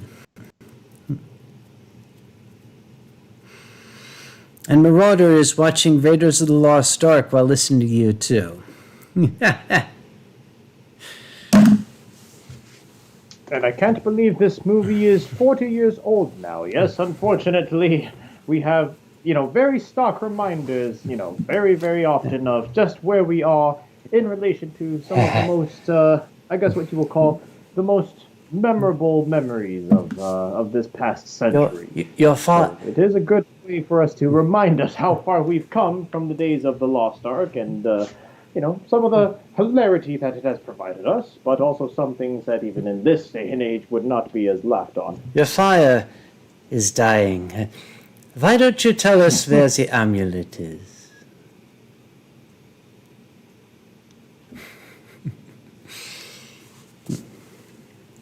And yes, Azi-chan, Kage did celebrate his birthday just a few days ago. Matter of fact, it was pretty much a week ago from today. It was last Friday, and as part of that birthday trip, Kage went to Pittsburgh, and I believe that Kage specifically mentioned that on his birthday, which was the Friday, that you would not be paying for any of your drinks, which I hope was the fact. I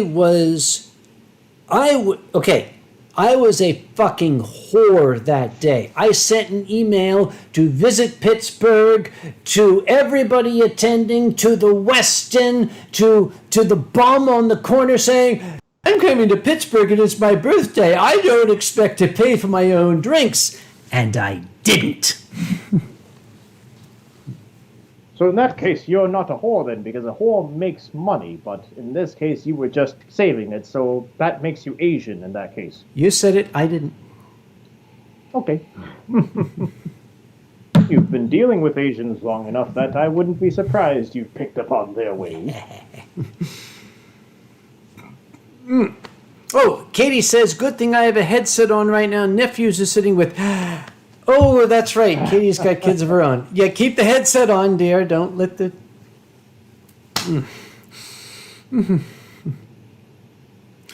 And Dage or Dage Fenrim says, what an absolute Chad move. No, chav move. It was a chav move. Yeah. Yes, it was a chav move. Actually, now that I think about it... When I think about it, I wonder what it would be like if, Katie's children, as sweet, innocent, adorable as they are, what would it be like if Katie's children were to meet Boozy's kids? No. Verboten. Nein. Yes, Boozy's children are not children. Boozy's children are extensions of his personality. Let me give you an illustration. We're talking about the Boozy Badger, fandom's favorite furry lawyer. I shouldn't say one of our favorite furry lawyers because we have many. His family is totally darling because, relatively young professional couple. They have children between the ages of 3 and 10. The children are themselves very, very furry oriented. One of them, her fursona is called Mint Kitten. And I think she was 9 at the time. And they were having a little get together, which they playfully call Basement Con. That's another story. But Giza, dear Giza, went to Basement Con, and it's held in a cabin, very rusticated. And Giza was attempting to build a fire in the fireplace. Now, Giza's a city boy. I'm sorry, yes, he was an Eagle Scout, but he's still a damn city boy. City boy was trying to build a fire in the fireplace and not having much success. And Mint Kitten was standing there, little 9-year-old girl holding her dolly, watching him. And Giza said, excuse me, little girl, could you get me some of the kindling and bring it over here? And Mint Kitten shouted out, child labor is real, and ran away. That's Boozy's kids. Yes. Yes, Boozy's children, who essentially, not by their own device, but are extensions of his personality, often do take quite a bit from their father, especially when it comes to, matters of legal principle. There was actually a very, very funny thread that Boozy had shared recently on his Twitter, where, Mint Kitten was in school and was talking with their teacher about whether or not, this was happening in America and whatnot. And Boozy essentially then just stormed into the classroom and turned it into essentially a Boozy Badger tirade. And Mint Kitten was just standing there like, Dad, you're supposed to go to work. You're going to be late for work. And Boozy said, no, I am the Boozy Badger. I am going to be the lawman wherever I damn well please. And, well, that's essentially how Mint Kitten gets all of her knowledge of, what is essentially way beyond a 9-year-old's understanding. Onyx Flame has pointed out there's a horrible cafe in her town that charges almost double for whatever you order if you reveal it's your birthday. Okay, when people take you out for your birthday and you go to restaurants, they all have that stupid ass shit that they pull when they come out. Is it your birthday? I hate that. I hate it with a passion. A couple of days before my birthday, since I was traveling to Pittsburgh, Katie's mom and dad, my sister Cindy and brother-in-law John, and my mom took me out to a lovely Japanese restaurant. And we had Japanese food and sake. That was my birthday meal. It was the Tuesday before my birthday. And another table was doing the, it's a birthday. Oh, fuck. And I looked my family one by one in the eye and I said, don't you dare. And they promised me that they would not and had not, but apparently the waitress passing by understood what I was saying. So took it upon herself. At least she didn't bring a cucumber. It's almost like they knew where to draw the line, especially with a fine gentleman such as yourself. Thomas Foxbell says, other fedora, please. Okay, this is fedora number 2. Tom, tell me which one you want me to keep. This is number 2. Number 3 is over here.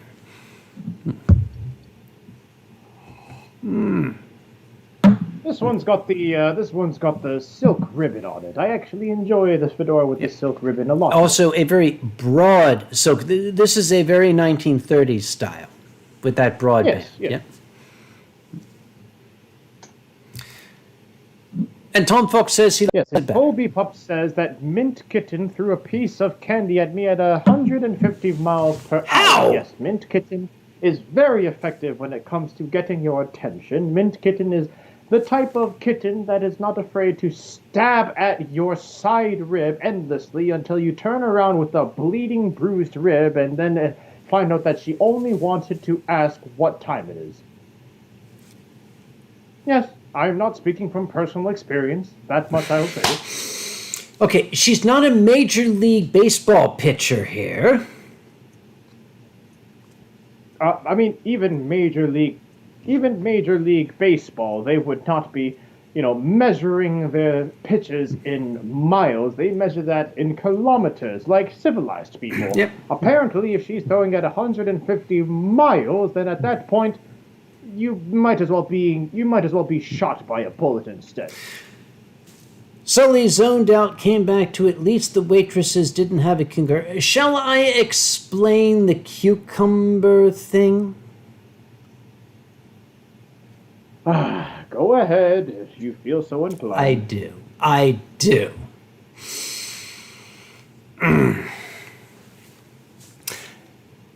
It was 2013 or 14.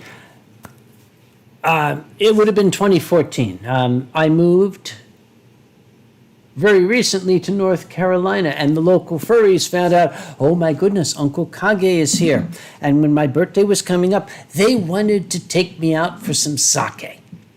And they sent me a note saying, there is a sake bar in your town of Cary. I said, oh boy, that sounds exciting. I should like to go to this thing. So I met them there. A nondescript kind of place. It looked a little bit more like a sushi joint, but they had called it a sake bar. Okay.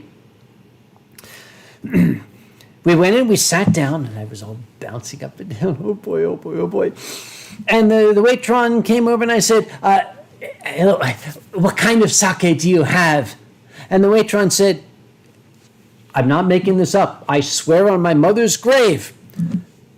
We have both kinds, hot and cold. I said, oh.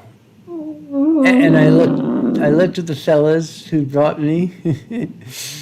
I said, no, okay, you misunderstood me. What breweries? What label? What kind of rice? Is it Yamada Nishiki go Yakuman Goku? And the waitron looked very lost and said, I'll bring you a menu.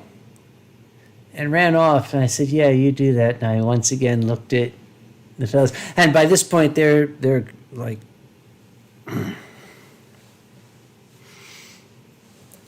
The waitron brought over the menu, and I looked at it. It's like, okay, here they had like 6 sakes. Shit, passable, and okay. So I pointed to the okay one. I said, I'd like this cold, please, not hot. I'd like this one. So the waitron went off, and I... Sake bar, is it? Okay, yeah. I'm okay now. It's sweet of you guys to invite me over here. I mean, I'm great. Don't think I'm ungrateful. This is really very nice of you. And while I was saying this, I noticed, when you're talking over here, you see the hand come in, and I saw from my periphery, and I turned around and I said, stop. The waitron looked at me and said, what? And I said, what is that? Because the waitron had a glass and was holding a bottle and about to pour into the glass, but the glass had a fucking cucumber sticking out of it. I said, what is that? And the waitron said, that's a cucumber. I said, apparently. What is it doing in my glass? And the waitron said, didn't you want it? I said, oh. Okay, all right. A little mental exercise. Work with me here. Work with me. I just walked into Delmonico's Steakhouse on Broadway in New York City. Finest steakhouse in all of New York City. I've walked in, I've taken off my opera cake, and I've handed it over to Gaston. I said, oh, thank you, Gaston. My usual table, if that would be so good. Oh, thank you so very, very much. Oh, yes, thank you. I would very much like some. Let me see the wine list. Yes, I'd like a Saint Emilion 1983, if you could be so kind. Oh, and would you be good enough to put a dead trout in it for me? Maybe strain it through an old jockstrap before I drink it. No, I don't want a fucking cucumber in my sake.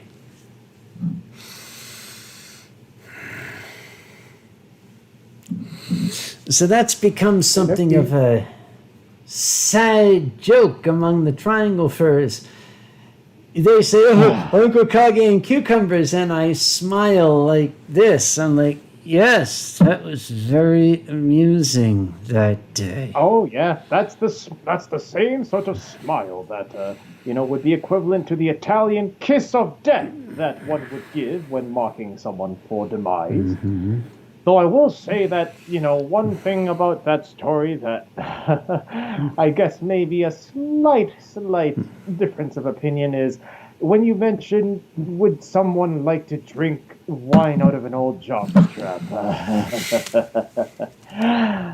Well, we'll just leave it at to each their own. Marek the Wolf, that's great. We are not going to repeat what you just said. Let's keep on moving. Don't look, Jen. You looked. Sorry. Never mind. Case in point. Moving right along. Now, Sully says, I had German sake once. It's not for me. Sully, I've had Australian sake.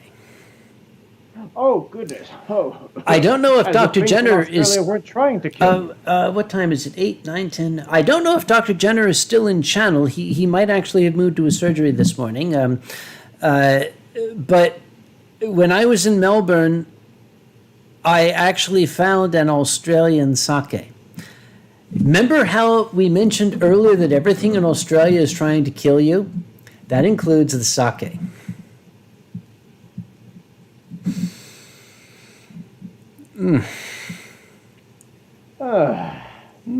Actually, if you'll excuse me for one moment, I just need to take care of something quickly off the camera. So He's got to pee. Make sure you turn your microphone off. I made that mistake once. Yes, we all heard it when you go. Just go. Just shut up and go. When you took the just go. Shut up. Go. All right, I'll be right back. Oh, Mutterwolf. Hello, Mutterwolf is here. You didn't like the mushroom chocolate flavor sake at the little hole in the wall and put. Mutterwolf, an amazing person, invited me out to Portland to try some of the various sakes out there. Most of them were shit. I'm sorry. But there were some exquisite ones that we had out there. The mushroom chocolate flavored sake, I really want to say that it was a nightmare. But there was actually something inexplicably attractive about it. I don't know what it was. It just... If it were to cross my palate again, I wouldn't dismiss it out of hand. By the way, I don't know if I ever appropriately thanked you for that amazing excursion. If I didn't, then I was remiss. It was one of the most spectacular experiences, and thank you so very much for treating me to it. Let's see. Let's see. And Dage Frenner or Dage Frenner says, the bathroom break shouldn't be too long. Okay, when he comes back, ask him if the water was cold.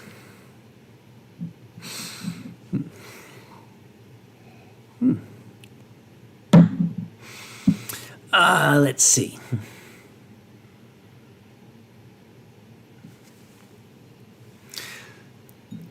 Okay, the Sinbad Wolf, I'm seeing, kills you without swallowing it.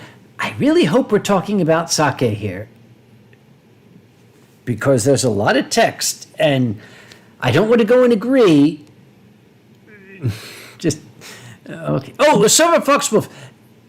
Okay, time has come for me to wander off.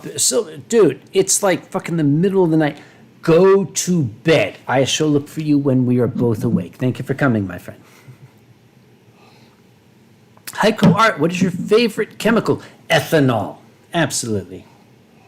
Nom, nom, nom. Let's see what else is going on. Okay, I very much hope that Chen returns soon, because I need to go to the same place he's gone to, and I will turn off the microphone this time. Thomas Fuchsbaugh says not caffeine. Okay, Tom, when I was in graduate school, maybe it was caffeine, but no, it is definitely ethanol.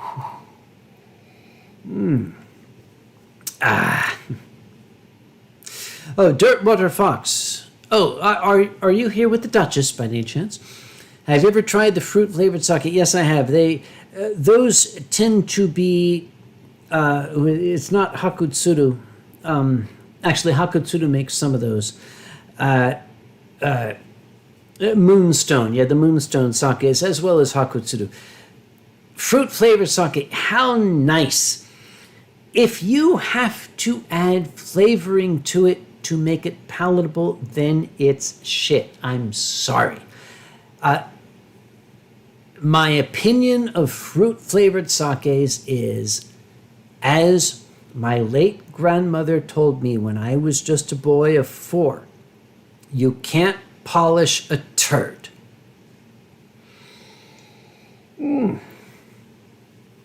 Oh, Chen, you're back. Did everything come out all right? Yes, I have returned.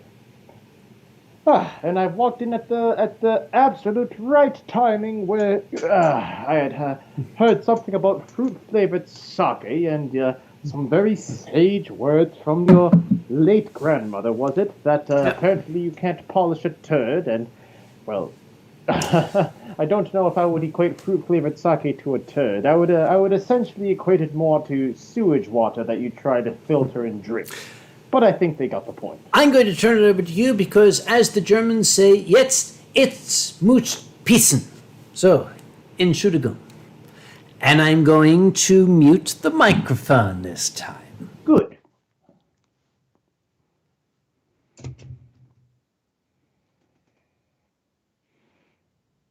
Beowulf, I have not gone to the litter box, I'll have you know. Thank you very kindly. I use a respectable toilet as everybody else does. It is a toilet full of respect. It is also very full of whatever else toilets are full of. And Ozzy-chan, I can answer that question for you in terms of what Kage's most favorite sake is. It is Dasai, preferably the Dasai 23, which is known as the Otter Festival, because when you drink the Dasai 23, the first image that goes through your mind is a bunch of, tiny, playful otters swimming through the water and splish-splashing all over, and they look so, oh gosh darn cute, and, give you all such happy, bubbly thoughts. So Kage's favorite sake would be the Dasai 23, preferably the bigger sized bottle, if you're so inclined to know. Haiku, was the water cold? Yes, the water was cold, thank you very much. I'm not sure if Kage told you to ask me that, but the water was cold. Was the toilet water cold? I do not know about the toilet water being cold, thank you very kindly.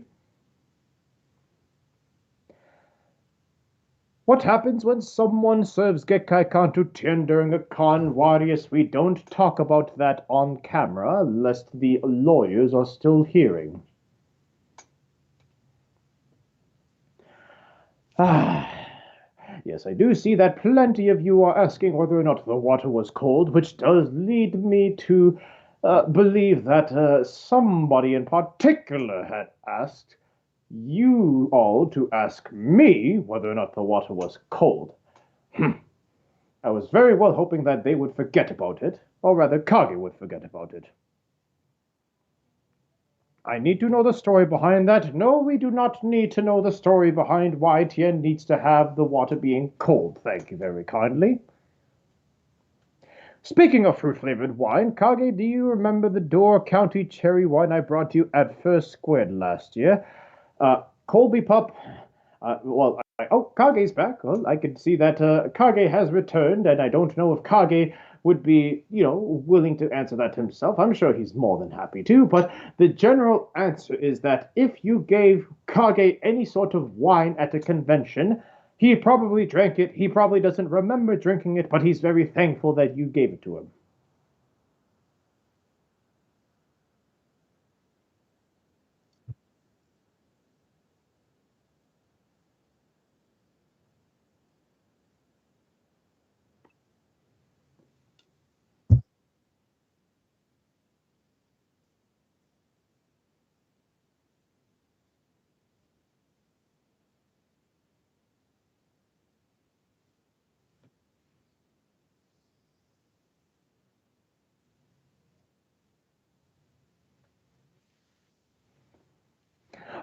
Kage, now that you're back, why is everybody asking me whether the water was cold or not?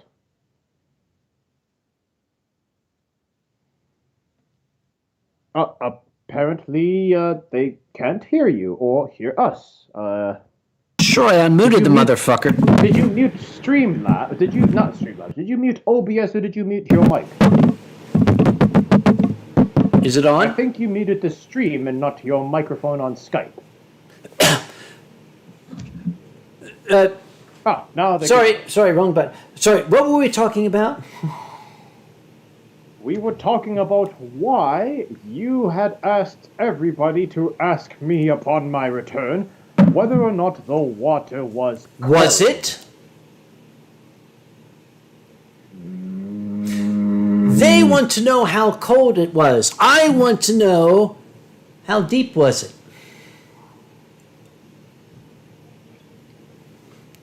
I am going to. I was going to say I'm going to refuse to answer the question under the grounds that it may incriminate me.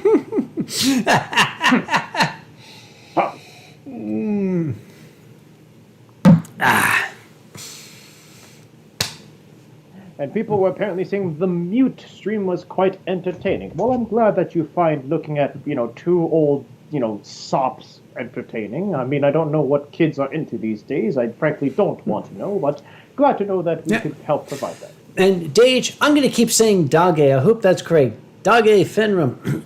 Somebody put it on the silent film subtitles. I had the amazing pleasure a couple of weeks ago of introducing some of you youngsters to some of the grand old classic silent film comedy from the 1920s. And I was very, very pleased to see that they still held up 100 years later. Oh, absolutely. I mean, there's a reason why they are considered timeless or classic or whatever other word that you can use to essentially describe that these are beyond just the time that they were created in. These span different generations. Yep. We are talking about names such as, Laurel and Hardy. We're talking about names such as Buster Keaton. These are the folk that have defined what comedy was, not just for their generation, but for all generations.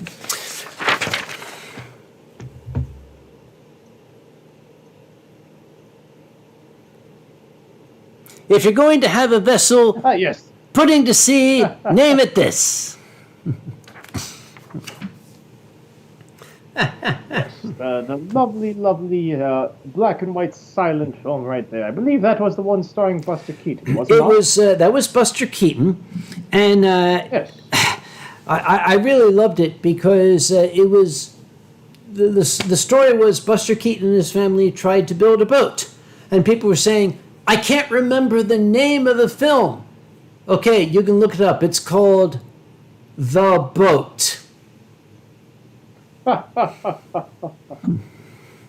Yes, it took a lot of brain power to be able to come up with that one, as you can tell. Also, we watched Safety Last, which was Harold Lloyd. Yes.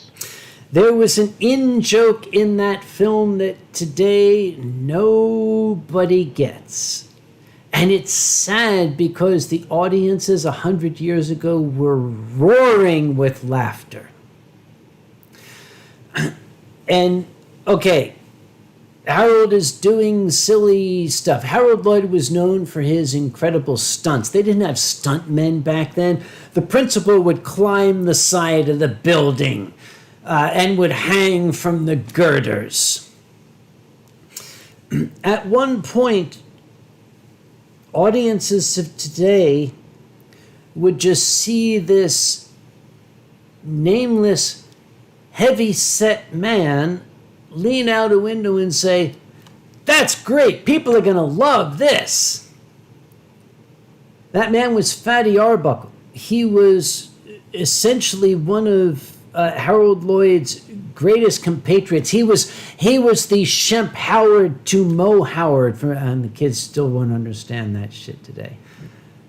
No, definitely before their time, far before. All right. Merrick the Wolf. I remember being in 10th grade and one of the sub-teachers, well past retirement, played Casablanca, a movie you would have to like. We'll always have Paris, kiddo. Of all the gin joints. All the gin joints in the world, she's got to walk into mine. He has to come to mine. And Mr. Who, I appreciate the reference, but I'm going to correct you. Nobody ever said play it again, Sam. It was play it, Sam. Play as time goes by. And then when the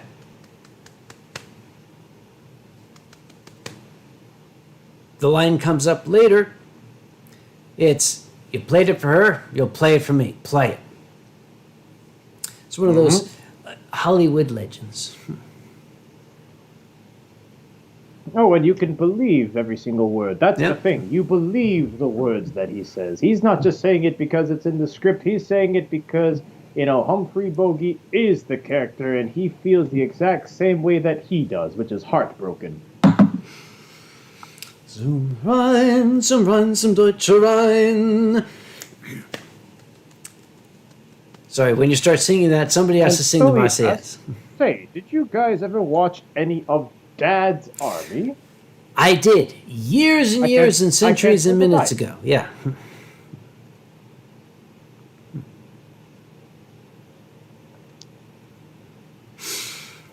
Dirtwater Fox says, don't forget Charlie Chaplin. Absolutely, Dirtwater Fox. I would never forget Charlie Chaplin.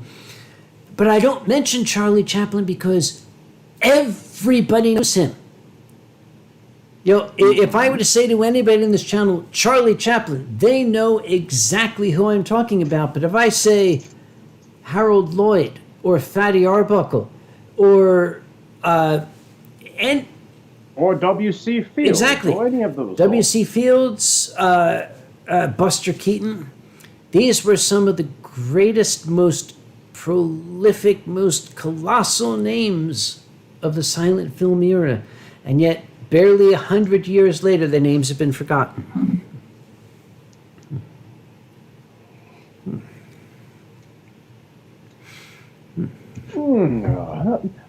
Not to break the focus from the bygone days, but what time do we have here? Oh, it's 8:51. We've almost been at this for roughly about 4 hours now. Are you getting tired? I will say that I am starting to feel just a slight bit of fatigue on my end, of course, being an old dragon and all, but I do not want you to stop on my account if you feel that you have still gas left in the engine, so to say. When I finish this glass, this stream will be done. And speaking of gas left in the engine, I'll join you on that. you can find an old silent film if you look up Harold Lloyd. Get out and get under. Sounds kinky, doesn't it? Oh, back in the day, we could see in the silent films, they weren't even trying to hide it. We could see, the ass grabs and the ass slapping and all that sort of stuff. They weren't trying to hide it either. They were just as filthy as the 21st century is.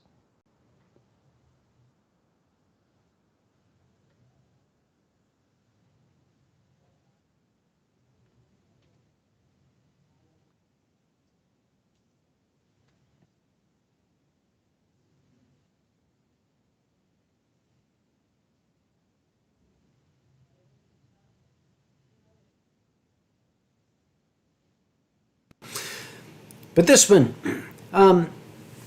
get out and get under. Basically, Careful, that might be a copyright strike. okay, it's a very simple plot. Harold is trying to make a date with his girl, but his car is a piece of shit. Get out and get under to fix up his automobile. Lost sound. That's for what he a had to do. moment there. You are mute. Yeah, there it is. Okay, that's my next copyright strike. Sound died. can you all still hear us? If you can mute. hear us, Wait a say minute. something in the channel. People say I'm mute. Am I mute or am I not mute? Laggage going on. What is going on? Laggage. That was odd. The sound died. Audio looks like it's catching up with the video for me. Back now. I can hear now. And audio I'm is not out fucking of the... muted. See? All right, See? I definitely I'm not feel that muted. the Can you hear me? internet says, well, the talking. world is telling us something. Do you hear me? I don't know what it is, but it's telling us something with this whole, lagging and the desyncing and the end-syncing and all that sort of thing.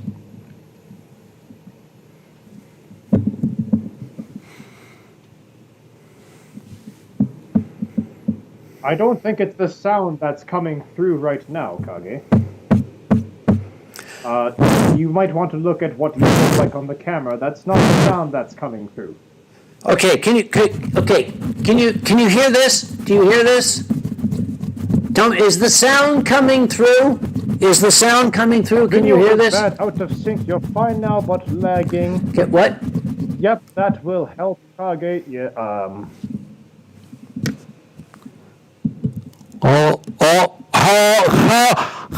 Can you hear me? Yes, at this point, we both apologize because not only are we old folk and we require all rest early, especially since we're You know what? essentially I'll just tell you what. sitting and drinking. We're not exactly Okay. being active. And Fucking out technology. and about Let's just these finish our days. But at drinks the and same call it time, a night. doesn't seem like I don't the feel like dealing with technology this wants shit. to behave or cooperate with us, so we'll just have to make do with it. But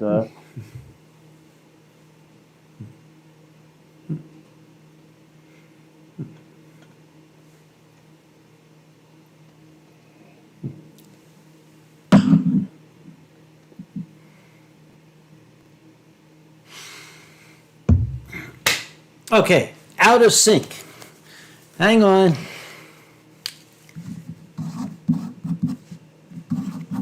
Out of sync.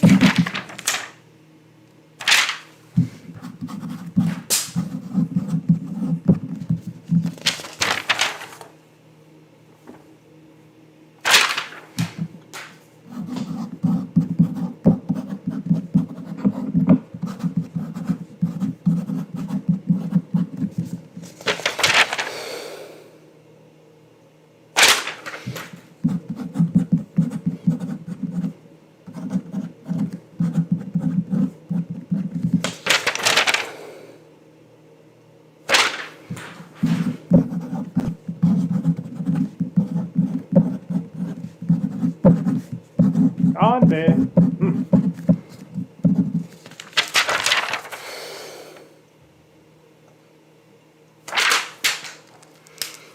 All right. Okay, if it's out of sync, you know what? I don't fucking care. We're going to finish this. Jen, empty your glass. Sorry.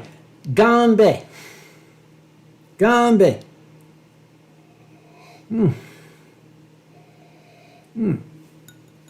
Yeah, when this is done, yes, when this glass is finished, so am I. So if you hear my voice minutes later, don't blame me, blame OBS. All right, Who so what may can seem to have gotten the suck sign language. my... We're seeing some rather positive responses. I don't even know if the audio was coming through, but we were essentially just using our ASL interpreter, training that we have learned from Bick, who has the most amazing biceps.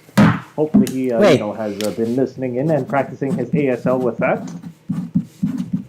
Wait. Wait, what was that you just showed on screen? I missed that for a moment there.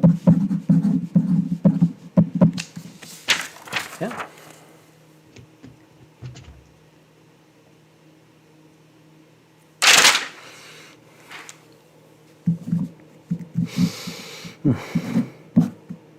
Yes, Grande. Fuck this shit, Grande.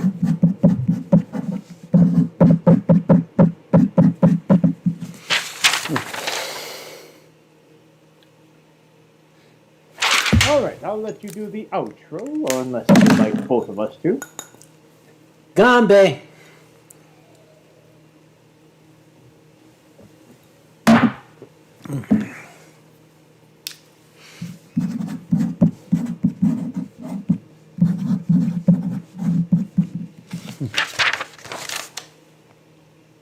Yeah.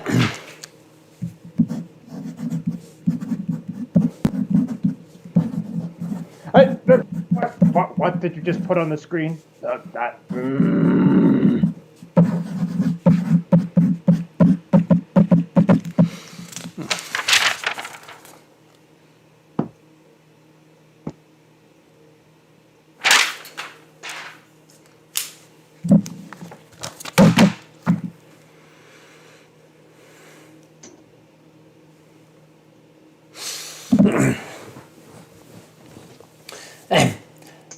Ladies and gentlemen, and everyone within the sound of my voice, whenever my voice happens to reach you, we are just about finished now. We apologize for any desync of the audio.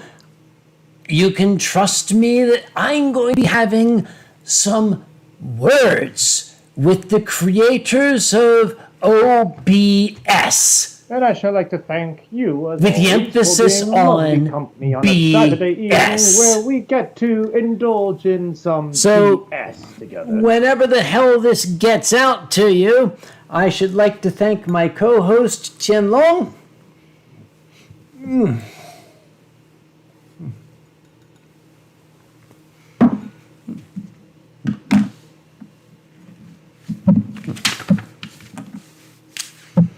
Yeah, well, essentially, at this point, my liver has been satiated. Yours has been bloated beyond, saving. So I think it's about time. Thank you all. Here's the thing, Tian, they're not going to hear us another fucking 30 seconds, so let's just call it a night, shall we?